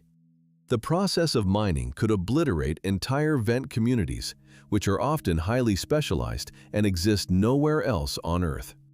Furthermore, the changing chemistry of the oceans due to the absorption of excess carbon dioxide from the atmosphere, a process known as ocean acidification, could potentially impact the delicate chemical balance that these organisms depend on for their survival, posing a pervasive and less direct threat. The hydrothermal vents of the deep ocean represent one of the most significant biological discoveries of the 20th century, fundamentally altering our perception of life on our planet. They revealed a parallel biological world, built on a different energy source, hidden in the darkness of the abyss. These ecosystems forced a re-evaluation of how life might have originated on Earth, providing a compelling alternative to surface-based scenarios. They have become the key model in our search for life beyond Earth, guiding our exploration of distant, ice-covered worlds. In the end, these vents, fueled by the planet's own internal heat, are a powerful testament to life's tenacity and ingenuity, showing that it can flourish in the most improbable and extreme of environments. They are a modern miracle and a window onto ancient secrets, proving that the most unbelievable world moments can sometimes be found in the deepest, darkest corners of our own world. And in those same deep, dark corners, another creature challenges our understanding of intelligence itself, an alien mind on our own planet. The common octopus, or Octopus vulgaris, is a master of disguise, a problem-solving genius, and an escape artist whose cognitive abilities rival those of some vertebrates. Found in oceans across the globe, from the Mediterranean Sea to the coastal waters of Japan and the Americas, this soft-bodied mollusk has captivated scientists and the public alike. With its bulbous head, large, intelligent eyes, and 8 dexterous arms, it looks like something from a science fiction novel. Yet, beneath its strange exterior lies one of the most sophisticated and unconventional nervous systems in the animal kingdom, a product of over 500 million years of independent evolution from our own vertebrate lineage. Biologically, an octopus is a marvel of unconventional design, a creature that seems to defy the rules of complex life. It is an invertebrate, a cousin to the clam and the snail, yet it possesses a level of complexity that is startlingly different from its sedentary relatives. An octopus has 3 hearts. 2 pump blood through the gills, while the third circulates it to the rest of the body. Its blood is a striking blue, not red, because it uses a copper-based protein called hemocyanin to transport oxygen, which is more efficient in the cold, low-oxygen environments of the deep sea. This unique physiology is part of what makes the octopus such a successful predator in diverse marine habitats. Most remarkably, its body is almost entirely soft and malleable, lacking a skeleton, which means it can squeeze through any opening larger than its beak, the only hard part of its body. This physical flexibility is mirrored by a mental flexibility that is equally, if not more, profound. Perhaps the most revolutionary aspect of the octopus's mind is its distributed nature, challenging our centralized, brain-centric view of intelligence. While an octopus does have a central brain shaped like a donut that encircles its esophagus, the majority of its neurons, about 2/3 of the 500 million it possesses, are located in its arms. This has led some scientists to describe the octopus not as having 8 arms, but as having 8 minds that can think and act independently. Each arm is a semi-autonomous cognitive and sensory system, capable of initiating movements and processing information without direct input from the central brain. This arrangement allows an octopus to perform multiple tasks simultaneously, like exploring a crevice with one arm while unscrewing a jar with another. It is a form of parallel processing that our own bodies cannot replicate, a mind that is both singular and plural at the same time. The sensory system built into these 8 arms is equally extraordinary, granting the octopus a form of perception we can barely imagine. Each of the hundreds of suckers lining an octopus's arms is a powerful and highly sensitive organ, capable of tasting and touching simultaneously. When a sucker makes contact with an object, it can instantly detect its chemical composition, texture, and shape, sending a torrent of information directly to the arm's local neural network. This means an octopus can taste what it touches without ever needing to bring the object to its mouth, a process scientists call chemotactile sensing. In laboratory settings, octopuses have demonstrated the ability to distinguish between different objects based on touch alone, even when those objects are visually identical. This distributed sensing network allows the octopus to build a detailed, three-dimensional map of its immediate surroundings through physical exploration. It is a world perceived not just through eyes, but through 8 dexterous, tasting, and thinking limbs. This incredible cognitive and sensory toolkit translates directly into astonishing problem-solving abilities that have been rigorously documented in both laboratory and natural environments. In one famous experiment, an octopus was placed in a tank with a closed jar containing a delicious crab inside. Within minutes, the octopus methodically unscrewed the lid, twisted it off, and retrieved its reward. A task requiring fine motor skills, an understanding of cause and effect, and persistent trial and error. Further studies have shown them navigating complex mazes, learning by observing other octopuses, and even remembering solutions to puzzles for months. Researchers at the Seattle Aquarium have documented giant Pacific octopuses playing with plastic pill bottles, deliberately transporting them to the water's surface and then releasing them, seemingly for the sheer enjoyment of watching them bob. These are not just instinctual behaviors, they are clear demonstrations of learning, memory, and flexible thinking. The octopus's penchant for escape has become the stuff of legend in aquariums around the world, providing compelling evidence of their planning and foresight. One infamous incident involved an octopus in New Zealand named Inky, who famously escaped from his tank by slithering through a small gap at the top, scurrying across the floor, and sliding down a drain pipe back into the ocean. He had clearly assessed his environment, identified a weak point, and executed a multi-step plan to achieve his goal. Similar stories abound of octopuses dismantling filtration systems, stealing fish from neighboring tanks, and even short-circuiting lights by squirting water at them. These acts suggest a mind that is not just reactive but proactive, capable of curiosity and a deep-seated desire for exploration and freedom. They are not simply trying to survive, they appear to be actively trying to understand and manipulate their world.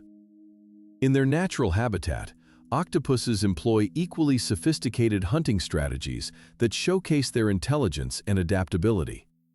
The common octopus is an ambush predator, often using its camouflage to blend in seamlessly with rocks or coral before striking with lightning speed. However, some species demonstrate even more advanced tactics.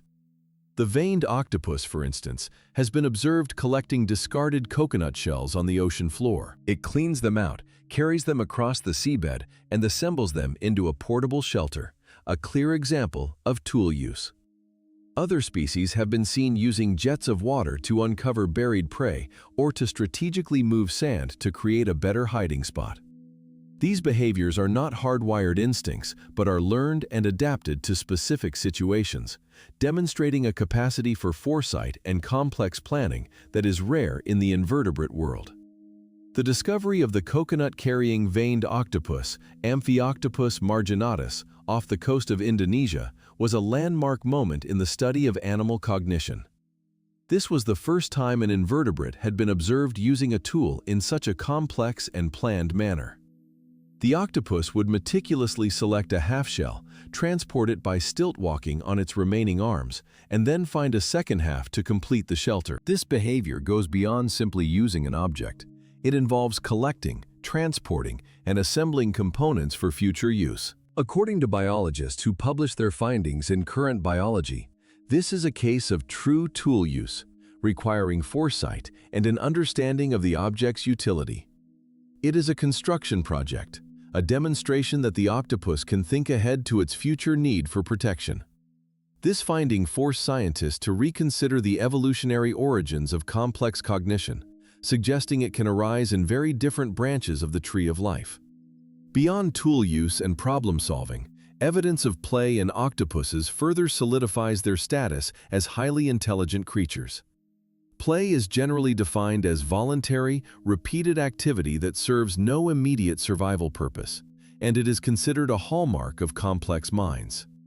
In a controlled study, scientists at the Marine Biological Laboratory in Woods Hole presented octopuses with floating pill bottles. Initially, the octopuses ignored the bottles, but after a while, several began to repeatedly push the bottles away, only to have them float back due to the tank's current. This behavior did not appear to be aggressive or related to feeding. It was seemingly purposeless and repeated, perfectly matching the criteria for play.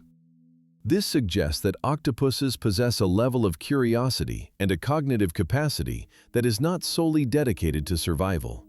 They have the mental bandwidth to engage with their environment for its own sake, a trait shared by intelligent mammals like dolphins and primates. Of course, the most visually stunning display of an octopus's intelligence is its unparalleled ability to control its appearance, a dynamic form of neural art. An octopus's skin is a living high-definition screen, embedded with thousands of specialized pigment cells called chromatophores, which are controlled directly by the nervous system. By contracting or relaxing muscles around these sacs of pigment, the octopus can change its color and pattern in a fraction of a second. Beneath the chromatophores lie iridophores and leucophores, layers of cells that reflect light to create shimmering metallic tones or match the brightness of the surroundings. Working in concert, these three layers allow the octopus to mimic not just the color, but also the texture and three-dimensional form of seaweed, rocks, or even other animals. This is not a passive camouflage. It is an active, real-time rendering of its environment, controlled by a visual system that can perceive and replicate intricate patterns with astonishing accuracy. This masterful control of appearance is not always used for hiding. It is also a sophisticated language, a window into the octopus's internal state. An octopus can turn pale with fear, flush red with anger, or display a complex pattern of moving spots to signal aggression or a willingness to mate. When hunting, it may flash a bewildering array of patterns to confuse and disorient its prey.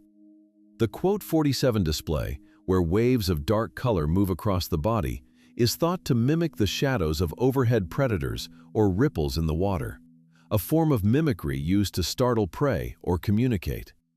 This dynamic use of color for communication suggests a level of social intelligence, even though many octopus species are considered solitary. It is a silent, visual conversation happening at the speed of thought, a testament to the tight integration between their nervous system and their skin.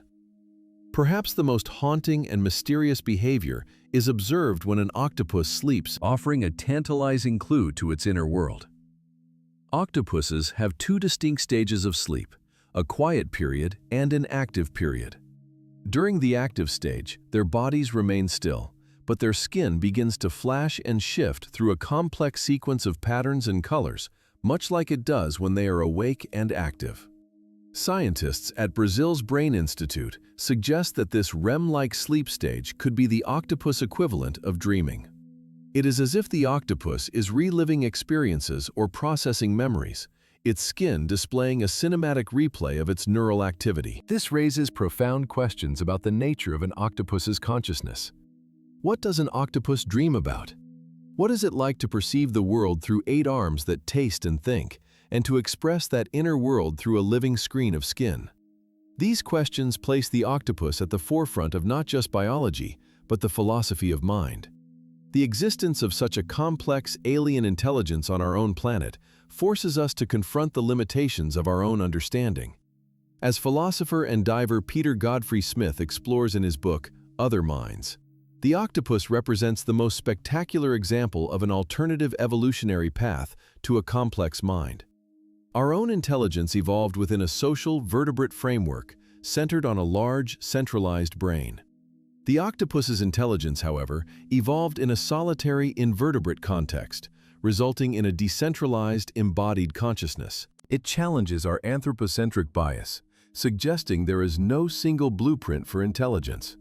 The octopus mind may be so fundamentally different from our own that the concept of a unified self may not even apply in the same way. It is a mind that is partly outside its body, reaching out into the world with 8 curious, semi-independent limbs. This alien nature makes the octopus's existence all the more poignant, especially considering its tragically short lifespan. Most species live for only 1 to 3 years, a brief and brilliant flash of complex consciousness. After a single intense reproductive period, the octopus dies, its remarkable mind vanishing from the world. This paradox, a creature that learns quickly, solves complex problems, and possibly dreams, yet lives for such a short time, is one of the most fascinating aspects of its biology. All its accumulated knowledge and experience are not passed down through generations. Each octopus must learn everything anew. This makes their intelligence even more remarkable, as it is not the product of a long-lived lineage of cultural transmission, but a testament to the raw, adaptive power of evolution. In the end, the common octopus is more than just a strange and wondrous creature. It is a living revelation. It is a modern miracle that teaches us that intelligence can take forms we never imagined, evolving in the deep oceans, separate from the path of mammals and birds. The octopus, with its 8 problem-solving arms, its taste-by-touch suckers, and its dreaming skin, rewrites the definition of a smart animal. It stands as a powerful symbol of the vast, hidden, and unbelievable diversity of life on Earth, a wild discovery in our own backyard that forces us to ask what other minds, what other forms of consciousness might be out there, waiting to be found. The search for other minds, for other forms of consciousness, naturally extends beyond the shores of our own world into the vast, silent ocean of the cosmos. For millennia, humanity has looked to the heavens and wondered if we are alone, a question that has fueled philosophy, religion, and now, rigorous scientific inquiry. The first step in answering this profound question is finding other worlds like our own, a quest that is transformed from a speculative dream into a tangible, astronomical reality. This is the search for exoplanets and the hunt for Earth 2.0. It is a modern miracle of technology and persistence, a wild discovery that is reshaping our understanding of our place in the universe. For centuries, the existence of planets beyond our solar system was a theoretical assumption, a logical extension of the Copernican principle that Earth is not special. However, detecting a small dark world next to the brilliant glare of its parent star is one of the greatest challenges in observational astronomy. The tug of a planet on its star is minuscule, and the dip in starlight it causes is infinitesimal.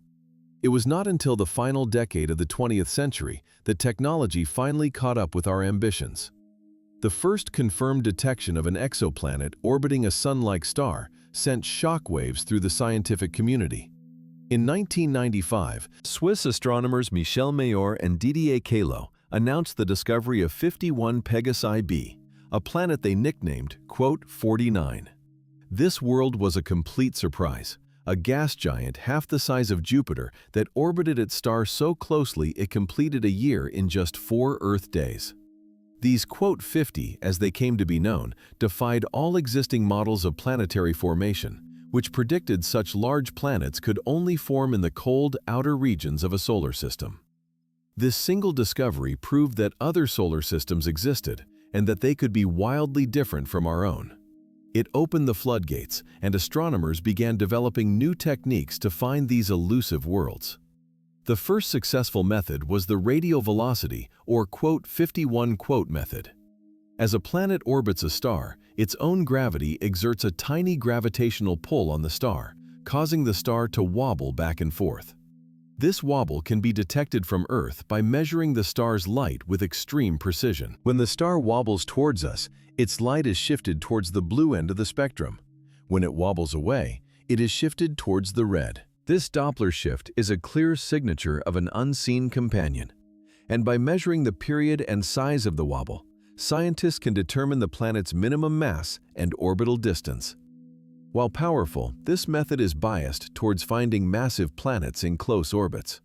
A true revolution, however, was still to come, one that would vastly accelerate the pace of discovery. In 2009, NASA launched the Kepler Space Telescope, an instrument with a singular, audacious mission: to find Earth-sized planets orbiting within the habitable zones of their stars. Kepler did not scan the whole sky.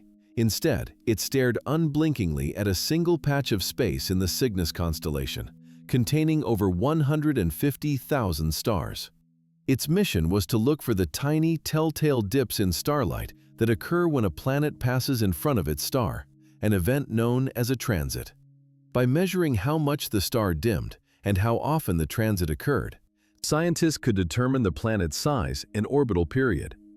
The transit method is incredibly powerful, allowing astronomers to find hundreds of planets at once, but it requires immense patience and precision.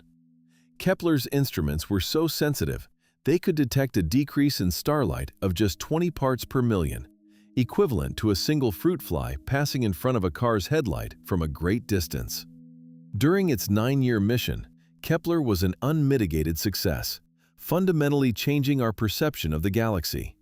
It confirmed the existence of over 2,600 exoplanets and identified more than 3,000 additional candidates that are still being investigated. The overwhelming conclusion from Kepler's data is that planets are not the exception in the Milky Way. They are the rule. There are more planets than stars, and it is estimated that every star in our galaxy has, on average, at least one planet orbiting it. This statistical truth transforms the question of, quote, 52 we are alone, to, quote, 53 life might exist. A crucial concept in this search is the, quote, 54, often referred to by the more evocative name, the, quote, 55. This is the orbital region around a star where the temperature is just right, not too hot and not too cold for liquid water to exist on a planet's surface. Liquid water is considered the essential solvent for life as we know it, so finding a rocky planet in this zone is the first critical filter. However, habitability is far more complex than just distance from a star. Factors like planetary atmosphere, geology, and the type of star also play enormous roles. Nevertheless, the habitable zone provides a starting point, a cosmic treasure map for finding the most promising candidates. One of Kepler's landmark discoveries was Kepler 186f, unveiled in 2014. This planet was a milestone because it was the first Earth-sized world found orbiting within the habitable zone of its star. While its star is a red dwarf, smaller and cooler than our Sun, Kepler 186f receives a similar amount of stellar energy as Mars does from our Sun. Its discovery proved that Earth-sized worlds in habitable zones do exist, providing a powerful validation for the entire search. Following Kepler's retirement, the baton was passed to a new generation of planet hunters. In 2018, NASA launched the Transiting Exoplanet Survey Satellite, or TESS. Unlike Kepler, which peered deeply at one distant patch of sky, TESS was designed to conduct an all-sky survey, focusing on stars much closer to Earth. Its mission is to create a catalog of nearby exoplanets, targeting 200,000 of the brightest and closest stars for observation. By finding planets around nearby stars, TESS makes them much easier to study in detail. The light from a closer star is brighter, making it possible for other, more powerful telescopes to analyze the atmospheres of its transiting planets. TESS has already discovered over 5,000 candidate exoplanets, including several small, rocky worlds in the habitable zones of their stars. This is the crucial next step, moving from simply finding planets to characterizing their environments. Finding a planet is one thing, but understanding if it could support life requires looking beneath its surface into the ghostly shroud of its atmosphere. An atmosphere is the key to a planet's climate and chemistry, and it is where we hope to find the chemical fingerprints of life. The technique for this is transmission spectroscopy. When a planet passes in front of its star, a tiny fraction of the star's light filters through the planet's atmospheric rim before reaching our telescopes. By splitting this light into a rainbow spectrum, scientists can identify which gases are present in the atmosphere by the unique wavelengths of light they absorb. Each molecule leaves a distinct barcode, a signature that can be read from light years away. This is precisely where the James Webb Space Telescope, the most powerful space observatory ever built, becomes the game changer. With its massive 6.5-meter mirror and its unparalleled infrared capabilities, Webb is perfectly designed to peer into the atmospheres of nearby exoplanets discovered by TESS. Webb is the instrument that can finally move us from studying exoplanet bulk properties to their atmospheric compositions. The primary goal is to search for specific combinations of gases known as biosignatures, which could indicate the presence of life. On Earth, the most compelling biosignature is the simultaneous presence of abundant oxygen and methane. In our atmosphere, these two gases should react chemically and destroy each other quickly. Their persistent coexistence is only possible because both are constantly being replenished by life, oxygen by photosynthesis and methane by microbes. Finding a similar '56 in an exoplanet's atmosphere would be a tantalizing sign of a biological source. Scientists also look for other gases like carbon dioxide, water vapor, and nitrous oxide, which in the right combination could suggest a living world. However, this search is fraught with complexity, as these biosignatures can have false positives. Geological processes, like massive volcanism, can pump out methane, and photochemical reactions in an atmosphere can produce oxygen without life. This is why context is everything. Astronomers must build a complete picture of the planet, its star, and its history to correctly interpret the atmospheric data. One of the most exciting targets in this search is the TRAPPIST-1 system, located just 40 light-years away. This incredible system features a tiny, ultra-cool red dwarf star orbited by 7 Earth-sized planets, all named TRAPPIST-1b through H. At least 3 of these planets, E, F, and G, orbit within the star's habitable zone, making the system a prime target for atmospheric analysis with JWST. The planets are so close to their star and to each other that they are likely tidally locked, with one side perpetually facing the star and the other in perpetual darkness. This could create extreme weather patterns, but atmospheric and oceanic currents might distribute heat around the globe, potentially creating temperate regions in the twilight zone between the day and night sides. Early observations from Webb have already begun to characterize the atmospheres of the innermost planets, though definitive biosignatures have yet to be found. Another tantalizingly close world is Proxima Centauri b, the nearest exoplanet to Earth, orbiting our closest stellar neighbor, Proxima Centauri, just over 4 light-years away. This planet is also roughly Earth-sized and sits squarely in the habitable zone of its red dwarf star. However, Proxima Centauri is a volatile star, prone to powerful stellar flares that could blast the planet with high-energy radiation, potentially stripping away its atmosphere and sterilizing its surface. Whether life could survive such a hostile environment is a major subject of debate. A more distant but famous candidate is Kepler 452b, often dubbed '57. This planet orbits a G-type star, just like our Sun, at a distance nearly identical to Earth's orbital radius. It is about 60% larger than Earth, making it a super-Earth, and its year lasts only 20 days longer than ours. While we do not yet know if it has an atmosphere or is rocky, its discovery showed that true Earth analogs orbiting Sun-like stars do exist. The sheer variety of the over 5,000 exoplanets discovered so far is astounding. There are super-Earths and mini-Neptunes, dense rocky worlds, and puffy gaseous ones with no analog in our solar system. There are lava worlds, so close to their stars that their surfaces are molten rock.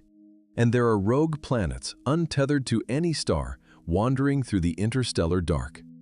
This incredible diversity suggests that the formation of planets is a common and chaotic process, and that nature may have many other recipes for creating a potentially habitable world besides the one it used for Earth. The ultimate goal, the holy grail of exoplanet science, is direct imaging. This involves not just inferring a planet's existence, but actually taking a picture of it as a separate point of light next to its star.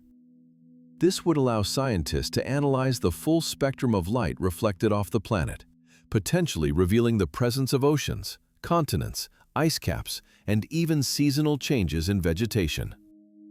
Achieving this requires blocking the overwhelming glare of the star, a feat of engineering comparable to trying to spot a firefly next to a searchlight from miles away. To do this, astronomers are designing next-generation space telescopes equipped with advanced instruments called coronagraphs, which are internal starlight blockers, or external, which are giant flower-shaped screens that would fly in formation with the telescope to cast a shadow on its mirrors. Concepts for future missions like LUVOIR, the Large UVOIR Surveyor, and HABEX, the Habitable Exoplanet Observatory, are being developed with this capability in mind. These proposed telescopes would have mirrors far larger than Hubble's, giving them the resolution and light-gathering power to image Earth-like planets around nearby Sun-like stars.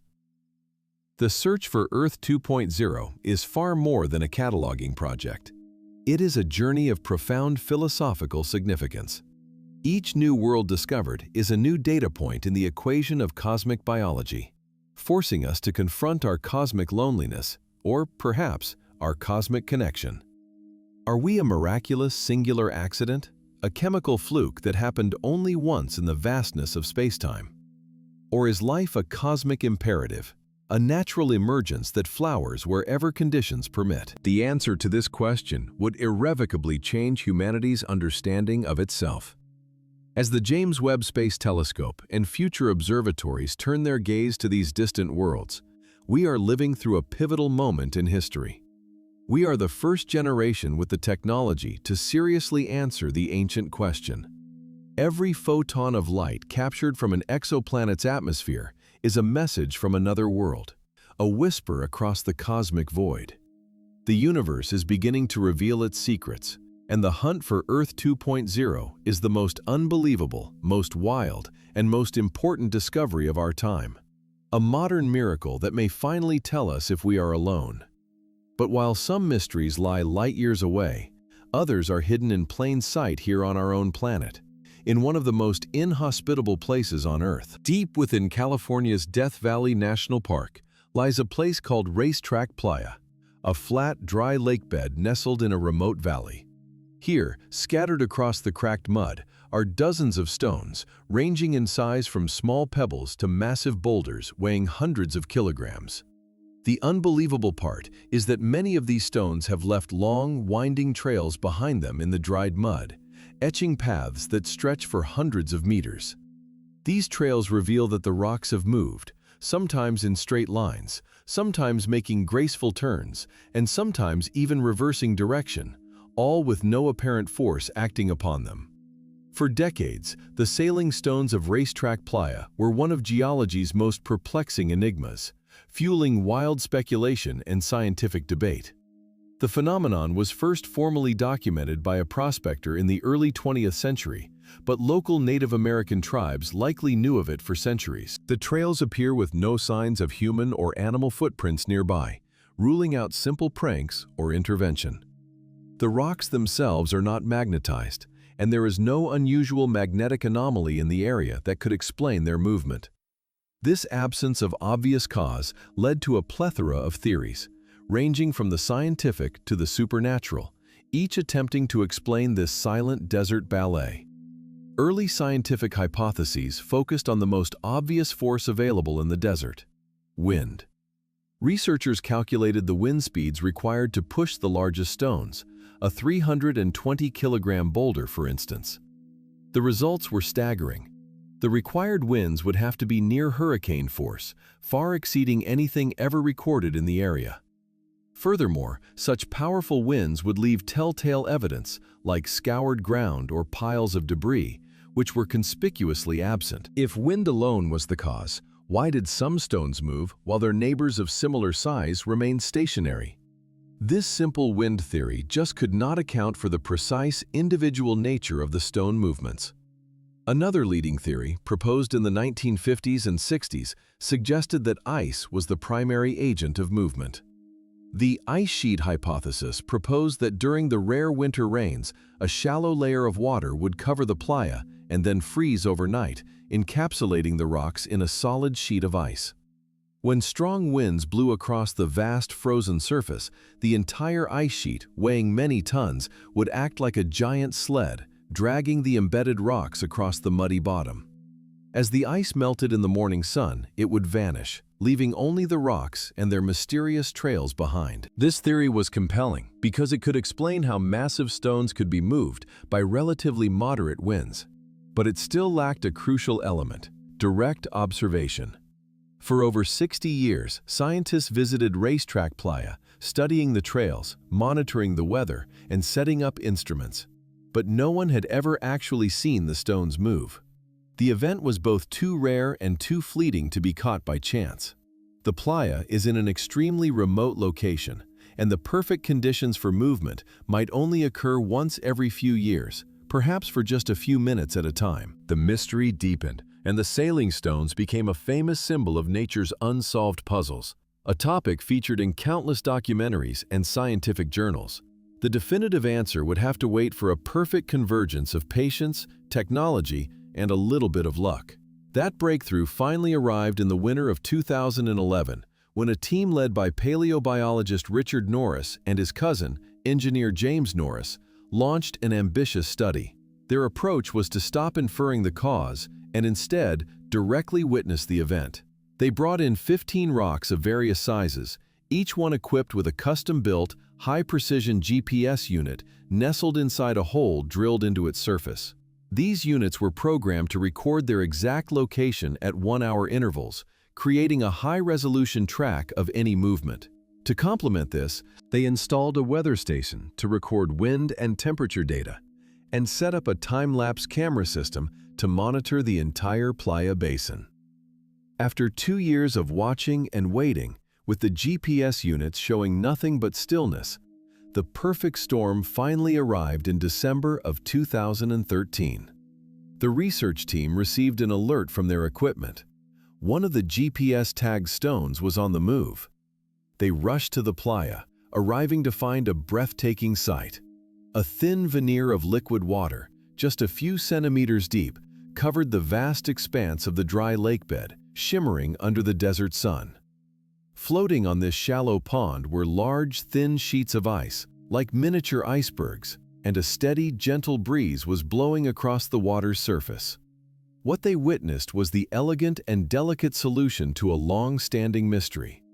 The light wind was pushing the floating panels of windowpane ice across the shallow water. When an ice sheet encountered a rock, it would either push it from the front or engulf it along its edge. The trapped rock was then slowly dragged across the soft, muddy bottom of the playa, leaving a trail in its wake. The GPS data confirmed what they were seeing. The stones were moving at speeds of only 2 to 6 meters per minute, a slow crawl almost imperceptible without careful observation. The rocks were not sailing on the ice, but being pushed by it. The discovery revealed that a very specific sequence of events was required for the stones to move. First, the playa must flood with just the right amount of rainwater, creating a shallow, non-freezing liquid layer. Then, overnight, temperatures must drop below freezing to form a continuous, thin ice sheet on the surface. As the sun rises, the ice must break up into large, movable panels, but not melt away completely. Finally, a steady, light to moderate wind must blow, strong enough to push the ice panels, but not so strong as to shatter them. This perfect cocktail of conditions is exceedingly rare in the arid environment of Death Valley, explaining why the phenomenon had eluded direct observation for so long. The Norris team's study, published in the journal PLOS1 in 2014, provided the final, definitive piece of the puzzle. The GPS data showed that even the largest rocks could be moved by winds of only 3 to 5 meters per second, provided the ice was present. They observed multiple stones moving simultaneously, pushed by the same ice sheet, and sometimes the ice would shatter around a rock, leaving it behind while others continued on. The mystery was solved not by a single dramatic force, but by a complex and subtle interplay of water, ice, wind, and mud. The sailing stones of Death Valley were no longer a paranormal event, but a fascinating, albeit rare, geological process. The solution to this enigma is a powerful testament to the scientific method and modern technology. It shows how patient observation and innovative instrumentation can unravel secrets that have baffled generations. The mystery of the sailing stones captured the public imagination precisely because it seemed so impossible, a defiance of the known laws of physics in a desolate landscape. Yet its solution is profoundly natural, a reminder that our planet holds countless wonders orchestrated by the quiet, patient forces of nature. From the grandeur of galaxies to the slow dance of a rock in the desert, the world is filled with unbelievable moments waiting to be understood, proving that sometimes the most wild discoveries are the ones right here at home.